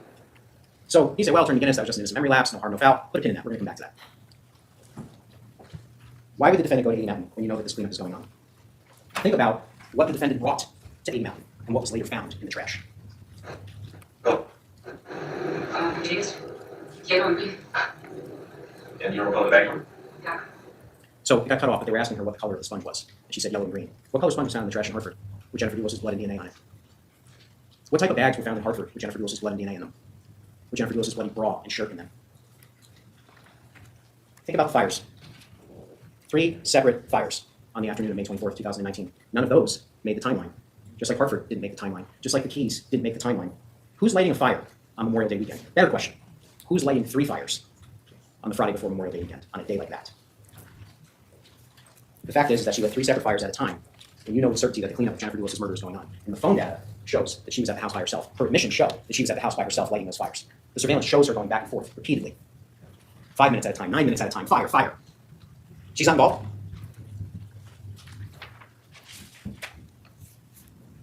Pavel Gumian, one person ran towards the Tacoma, embraced it, and another one avoided the Tacoma. You guys will recall that image that the defense admitted into evidence where Pavel Gumian is at the police department with Boyle looking to get his vehicle back. Does that sound like somebody that was involved in this murder? Everything that Mr. Gumiani said to you was corroborated by video surveillance, the infotainment system, the gas receipt. There's even surveillance footage of him leaving with the dirt bike in the back of his vehicle. You guys will recall that. You'll remember that there was only one exhibit, I believe, during the trial that I actually physically handed you. It was the surveillance shot because it was difficult to see with the plank in the back. You guys will recall that. Everything he said was corroborated by the surveillance footage. Everything. And by the way, if you're going to have the temerity in closing argument to accuse someone of being involved in a murder, at least have the brass to ask them when they're here on cross-examination. Objection, Your Honor. Well, at this point, the court can appreciate this argument, but ad hominem attacks should not be considered by the jury. Neither should they continue. Mr. Gumiani stood an entire day of cross-examination. An entire day of cross-examination. And he stood up to it. He even told you little details like he had sold his motorbike to the defendant. She lied about that too, didn't she? She lies about big details and small details. And of course, he told you how the defendant took his keys. Now, up until the third interview, she didn't even admit that vehicle was at Mount Spring Road. And even she admitted that taking those keys looked bad, didn't she? Yep, I took it. So this is where we're not reading. This is where it's problematic. This is where we come back to this. All the things that we talked about in here that were said by you, not once, times twice, 3 times, times before, that But I said, were less than truthful. Now all of a sudden, you're taking the keys. You have to understand how that looks. Okay? You go through that. Why did she avoid bringing up the Tacoma in her first 2 interviews? Why did she not tell investigators that Mr. Dulis was cleaning the Tacoma? And then, of course, there's the coffee-stained paper towel that she doesn't mention until the final and third interview that she threw out in the trash herself. Think about all those trips back and forth, all the calls back and forth. Not only is his vehicle there, his being Mr. Gumiani's, but the defendant admitted it looked bad that she took his keys. Why would she take his keys unless she's trying to keep that vehicle there? Russell Speeder's car wash. Remember I told you to put a pin in that lie earlier about going to Mount Spring Road? She tried to pull the same lie about Russell Speeder's car wash. She initially said that Mr. Dulos called her to pick him up, and then later had to admit, actually, we went in tandem. Did you call us to come? Fortis, at some point calls me and says, pick me up at the car wash in the parking lot. And so I went to pick him up, and then we went to meet with Andy. And then, of course, they say, are you sure you didn't go at the same time? Oh, maybe we actually did go at the same time. Remember, Missouri, that truck was clean. 18-year-old work truck, no profiles on the door. They destroyed the evidence, and she helped him. She picked him up. Her phone number was used. That's hindering. That's accessory to tampering with evidence. I want to just talk to you now, because the evidence in this case is proving the defendant guilty beyond a reasonable doubt. I want to just pose these questions to you as you head into your deliberations. Is it really just a bunch of coincidences? Is it just a coincidence that the defendant answered Dulis' phone at 4 Jefferson Crossing when he was murdering his wife in Buchanan? Is it just a coincidence that Dulis' phone is being moved and manipulated when only the defendant's home? Is it just a coincidence that the defendant brought cleaning supplies to Mount Spring Road where you know the cleanup of his home was going on? Is it just a coincidence that the call from Greece is not in the defendant's timeline? Is it just a coincidence that during the cleanup, only hours after Jennifer's murder, the defendant shuttling back and forth between 4 Jefferson and Mount Spring Road? Is it just a coincidence during these trips back and forth, the defendant starts a fire at 4 Jefferson Crossing? Is it just a coincidence that during these trips back and forth, the defendant starts a second fire at 4 Jefferson Crossing? Is it just a coincidence that the defendant eventually lights a third fire at 4 Jefferson Crossing? Is it just a coincidence that while Dulis is cleaning the Tacoma, she takes a brown stained paper towel from him and throws it in the trash? Is it just a coincidence that despite knowing town here too, she took the keys to the Tacoma? Is it just a coincidence that the defendant travels with Dulis to Hartford as he disposes of the evidence on the same day? Is it just a coincidence that the defendant brought black garbage bags to 80 Mountain and Jennifer's shirt and bra were found inside black trash bags? Is it just a coincidence that the defendant brought a green and yellow sponge to 80 Mount Spring Road and 2 of those were found in the trash in Hartford? Is it just a coincidence that the defendant brought a broom and the police found a mop or a broom handle in the trash at Albany Avenue in Hartford? Is it just a coincidence that the defendant opened the door to the rafter at the exact moment the duos exited the vehicle to dump those license plates in the sewer and block the other vehicle's view? Is it just a coincidence that despite her daughter not being home, the defendant panicked when the police came to the house, went to 3 separate rooms and said, I don't want to be here? By the way, if the police come to someone's door while their child is not home, would you expect a reasonable person to immediately go to the door and make sure the child is okay? Unless, of course, that person just knowingly committed a crime. Is it just a coincidence that the defendant followed photos of the car wash and then tried to lie about it? Is it just a coincidence that the defendant's phone number and not Dulos' number was used at the car wash? Is it just a coincidence that the defendant lied and said she showered with Dulos when he was actually en route to murder his wife? Is it just a coincidence that the defendant lied about seeing Dulos in the office again while he was in New Canaan, murdering his wife? Is it just a coincidence that the defendant initially denied seeing Dulos' phone on the morning that Jennifer was murdered?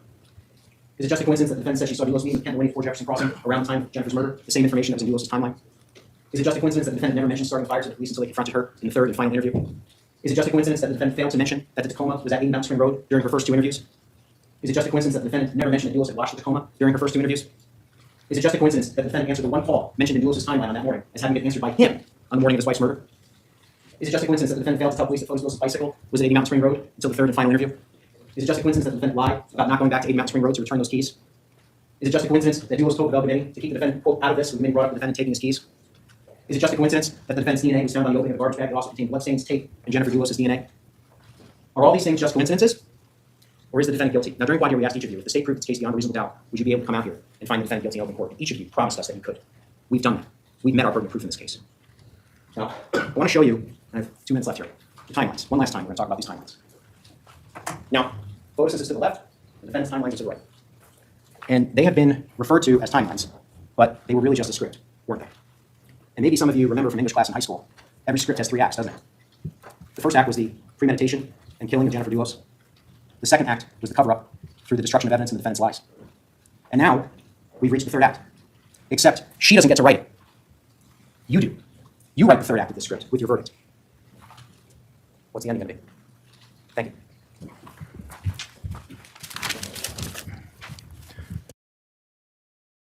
you. All right. Well, I will say compelling closing for the state, in my opinion. But one thing I will say is I'm not sure the background of that. I've heard about that several times, that they had these alleged scripts. I believe I heard that they were writing them for their attorney. Now, what I don't understand is my dad has said, and he's told me to do this in certain circumstances that I've had. Anytime you're involved in something, he will say, especially now, I've never, I've only done this maybe as a witness. My dad would always say, he would tell his clients, go home, right, write down everything you can think of, write attorney-client privilege on it, put it in an envelope, and that way you have it written down, and in your memory at that moment, the closer you are to the incident is going to be best. So you have that, but by writing attorney-client privilege on it, if it's found, that way it can't be opened, it was written for purposes of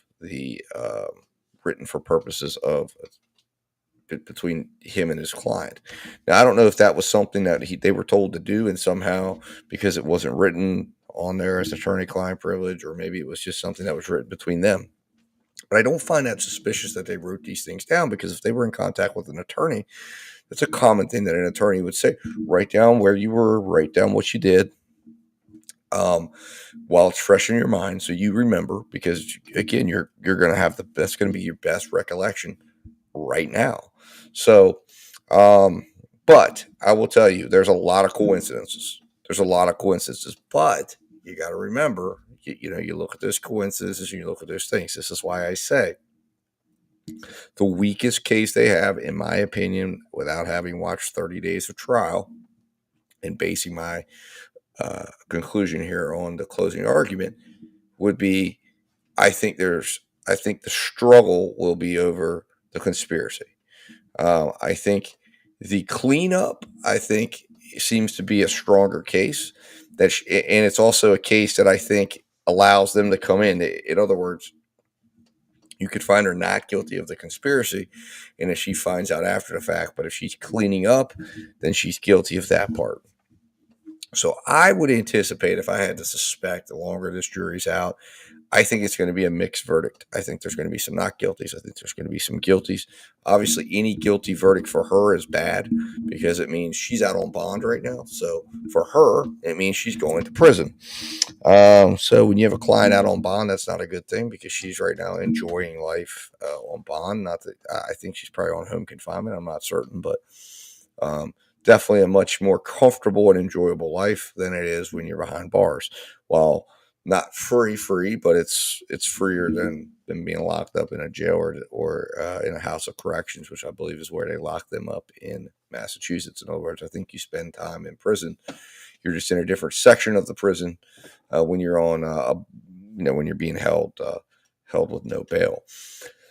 But yeah, interesting case. So, all right, give me one moment here. I'm going to transition back here to out of the justice cam here. And we're going to talk about some news that we're going to talk about, and then we're going to end this show. Give me just a moment.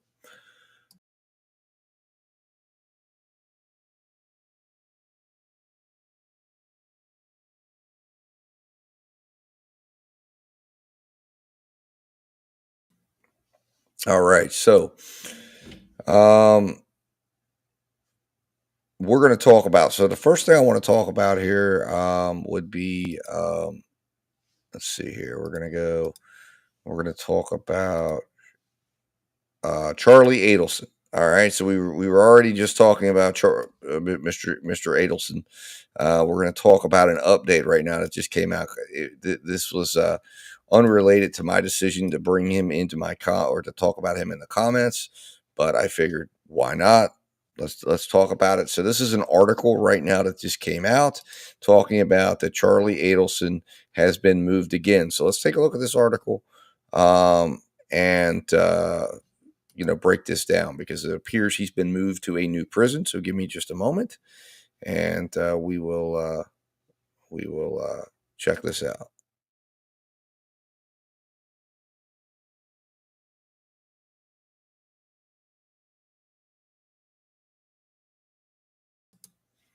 All right, so here it is. Charlie Adelson says here, former South Florida periodontist was convicted last fall of plotting to unalive his former brother-in-law. After being convicted by a jury last fall of plotting to unalive his former brother-in-law, the former South Florida periodontist was moved in December to the Northwest Florida Reception Center Annex in Chipley, Florida. Then, at the start of the year, he was moved to Wakulla Correctional Institution, according to the Department of Corrections. Now the father and convict is behind bars nearly a 2-hour drive from the capital city at the Columbia Correctional Institution in Lake City. The Florida Vine program reports he relocated there Wednesday. So then it goes into a little background. So interesting there that looks like, oh, look at this. Another little tidbit here that I was unaware of. Donna Adelson's jury selection and trial to start September 30th. So we have a date on the Donna Adelson trial. So you just found that out here. I was unaware of this. I did not know that. So looks like on September 30th, we are going to be getting the Donna Adelson trial. I'll be covering that. I'm looking forward to it. It was the Adelson verdict. That was the first report I ever did on this channel. So it'll almost look like it could coincide with her verdict could coincide with the time he was convicted. So it'll be interesting to see how this all plays out, see what Mr. Rashbaum comes up with now that he's had additional time with the foresight of the prosecution's case against Charlie to see what he does in this case. But interesting. So we're going to look at one other article here. And that is this. This was today. And again, I've got to look further into this case, but it's interesting. It says Texas inmate executed after being convicted of double unaliving in 2001. He insisted he was innocent. And this is why, if you all are wondering, I am not a supporter of the death penalty. I believe, to me, there's nothing worse than spending your life in a box. Delete it from the world, delete it from yourself, but sitting there thinking about what you're not being able to do as opposed to being, given the ability to end your life early. Now, and the second reason why I'm not in favor of it is because of potential situations like these. If you find out there was a mistake, and we're going to look at this article here. A Texas inmate was executed on Wednesday, decades after being convicted of 2 unalivings that he insisted he didn't commit. Ivan Cantu, 50, was pronounced dead at 6:47 p.m. on Wednesday night after being administered a lethal injection. He was an inmate at the Texas State Penitentiary at Huntsville. In 2001, Cantu was convicted for the unaliving of his 27-year-old cousin, James Mosqueda, and Mosqueda's girlfriend, Amy Kitchen, 22. The couple was found dead in November 2000. The Associated Press reported Cantu maintained his innocence in his final words Wednesday as relatives of Kitchen looked on. "I want you to know that I never killed James and Amy," he said, "and if I did, if I knew who did, you would have been the first to know any information." So there's the gentleman there. It looks like in his final photo for taken at the jail. Cantu, according to the AP, also said he didn't think his death will bring you closure. If it does, if this is what it takes, or have any reservations off in your mind, then so be it. Cantu was accused of trying to steal marijuana, cocaine, and cash from Mosqueda, a drug dealer, before killing him and his girlfriend in North Dallas. Cantu had maintained that his cousin was actually killed by a rival drug dealer. The inmate's ex-girlfriend, Amy Botcher, testified that Cantu confessed his intentions to kill Mosqueda and Kitchen, a testimony that Cantu's attorney said was full of false statements. So this is the type of situation where, again, interestingly enough, what you have here is you have these statements that come in that are essentially confessions, right? This is the most dangerous evidence in a case when you have these people that come in and are led by the prosecutors and the police to make these statements, and then there's a bunch of untruths and misstatements. The only thing in there that has any bearing is he did it, but there are various different issues with it, and that's a problem if that's all the evidence that they had in this case. So let's see here. Hold on. Let's see here. Okay, here we go. The inmates. Okay, so Cantu's lawyer, Glenn Byrne, contested that Bocher's testimony was about Cantu stealing Mosqueda's Rolex watch was false, along with her claim that the late inmate gave her an engagement ring stolen from Kitchen. Bunn gathered new evidence, purportedly proving Cantu's innocence, but confirmed that she would not submit an appeal with the U.S. Supreme Court shortly before the inmate was executed. Okay, well, why did she not file an appeal to the U.S. Supreme Court? I don't know why, if you had evidence, why you wouldn't do that. That's crazy. Wow, that's crazy.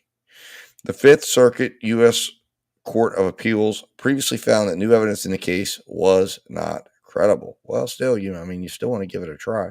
The court argued that none of the new evidence undermines the critical incriminating evidence against Cantu.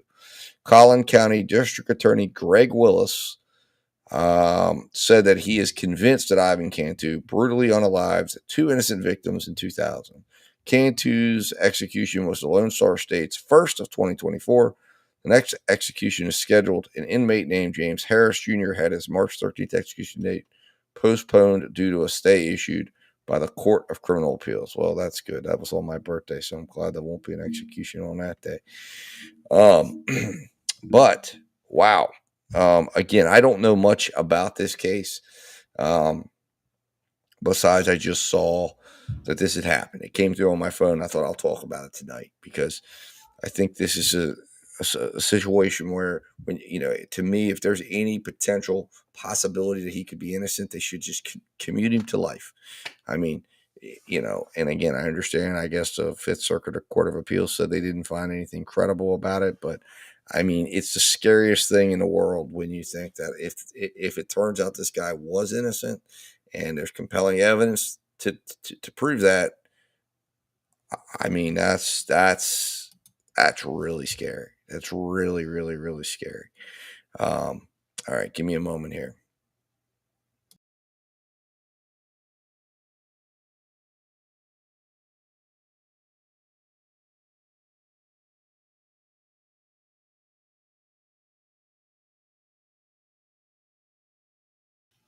All right. So, with that said, those were the two pieces of news I wanted to share with you this evening. Chat, if you got anything to say to me, let me know. Been pretty quiet tonight. Dolores wasn't with us. She normally carries the chat out there, but again, this is meant to be an interactive show. So although we are watching trials, we're going to watch things. We're going to watch, interrogations, etc. If there's something you want to hear about, if there's a question you have, if there's an update you want to see, if there's a topic or a uh, uh, something about a video I put out, whatever it is, this is meant to be interactive. So I want to watch stuff, and it's more or less just something entertaining to do, react to some videos. Tonight we ended up watching obviously something that took up most of our 2 hours. So I didn't have multiple videos, but there's going to be some nights where we're going to be watching, maybe 2-3 videos. If we don't get through all the videos, I'll move the video to the next show. So, but with that said, guys, quiet chat tonight. That's okay. I understand. But I think that's where we're going to call it. It is late. We'll be back covering the Hannah Gutierrez case tomorrow. I think the case today, definitely defense did a good job putting the lead investigator, case agent through hell on the stand. But I don't know that that's still going to be enough, because to me, I think the state is taking a ridiculous approach to this case. I do not understand it. They're taking on way more than what their burden requires to prove this case. To me, it's like they're proving the Alec Baldwin case and the Hannah Gutierrez case. To me, she wasn't even present when the gun went off, so I don't know why they're worried about so much about the gun and the way the gun works and all this stuff. The issue at hand is: did she know there were bullets? Did she take proper actions, if she brought bullets onto the set to secure those? And did those bullets make their way into the gun, or was that bullet possibly one of the ones that came from what she brought onto the set? And you got to have that causal link. It appears that they've presented a compelling case that was the case. Now, the defense did do a pretty good job today of suggesting that she wasn't the only armorer on the set, that she wasn't the only person responsible for these things. So there is the reasonable doubt that they're going. So for the first time, I really am now starting to have a little bit of doubt. I'm starting to see where the reasonable doubt is here, and that is that the defense is really blurring the line, because the state's overreaching here and putting on too much. They've now allowed for reasonable doubt to creep in this case, or start to creep in this case, because what they're showing is there were a lot of hands, right? So one of the things that when I was coming from the beginning, it was like, she's the armor. She's the one on there. She's the one handling all the stuff with the weapons.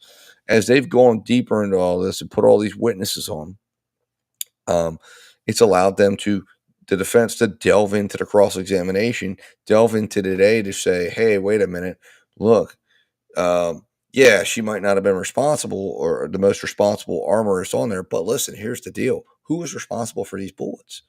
Who was the one that, did these bullets come from the manufacturer? If there were multiple armorers on there, who's the one that was responsible for loading them? Now, to me, I do believe, at least today, it sounds like Alec Baldwin, whoever handed Alec Baldwin the gun, there's some clarity there that it wasn't her, right? So the question is, did she load it? I think she said she did. From her interrogation, I really feel like she seems to have not been somebody who was very responsible, who was definitely negligent in almost everything she was doing on that set. She had an attitude of, again, even when they were saying, hey, let's create a log, too much trouble. And I've seen that. It's just a certain attitude that this generation that her generation has, that says, rules are made to be broken, right? Rules are inconvenient. So they don't see the risks, right? They think that nothing's ever going to happen until it does. And then after that, then they don't want to be responsible for it. And then it's everybody else's fault. And then it's this person didn't do their job and that person didn't do their job, etc.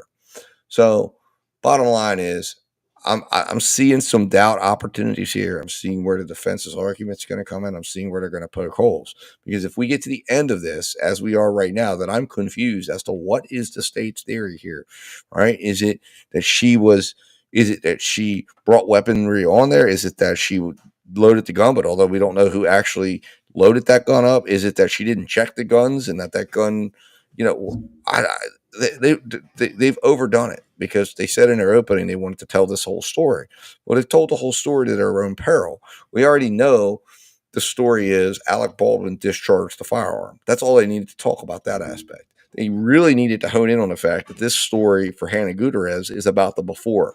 It's about the actions and activities before that happened that led to that happening, because she is the bullet. She is the bullet that got in that gun. It is her actions. It was her negligence prior to that happening that led to that being able to happen. And as a result, she got live ammunition onto the set. But now it appears that there could have been other ways it came on.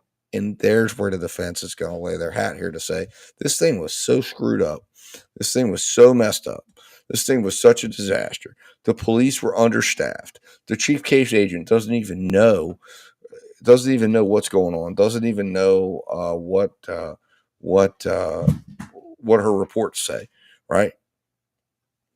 So why should you trust this? And if this is what we don't know. So there's no way to say beyond a reasonable doubt whether it was Hannah Gutierrez's actions, whether it was Seth, whatever, I can't remember the name of the gentleman, Seth something, or it was the lady that was in between, that was above her. She's being given prop duties. She's being given armorist duties. There's so much going on. We can't say who did it. We can just say that it was a chaotic set that wasn't following protocols. Doesn't appear we can understand who was to blame here, but we know there's one person to blame, really, and that's Alec Baldwin, who didn't even attend his trainings. He pulls a cross-body maneuver, and he does the cardinal rule. You don't pull the trigger in the direction of other people. He pulls the trigger of the gun, and boom, it goes off. And we've heard the evidence that there's only one way that gun goes off, and that is if he is doing it, if he's pulling the trigger. It requires him to do it. There's no other way. So, anyways, I feel like this is the first time I've had any doubt. I was at a point where I was figuring she's going to be convicted, and now after today, after hearing some additional, the witnesses today, hearing the chief case agent, and then hearing the lady that came on who was in charge of all the I guess the books and the pay and in charge of all the different stuff. There was a lot of chaos on that set, and that's the state is proving this, right? I don't know why they're doing it, but we've got more of the state's case to hear, and then we're going to get to hear the defense's case, and we'll see where it goes. I still think we're leaning towards conviction here. I still think the state can clean it up. I still think they got a couple more witnesses to come in and maybe really tie her in to what's going on here, and we'll see what happens with that tomorrow. But it's there that I will leave you guys. I'll see you in the morning. I'll probably be mobile again. I've got some remote software now, so I'm able to control the stream remotely. So that's where we'll go. So anyways, guys, I will see you in the morning, and we'll go from there, guys. So until then, let justice prevail, and I'll talk to you soon.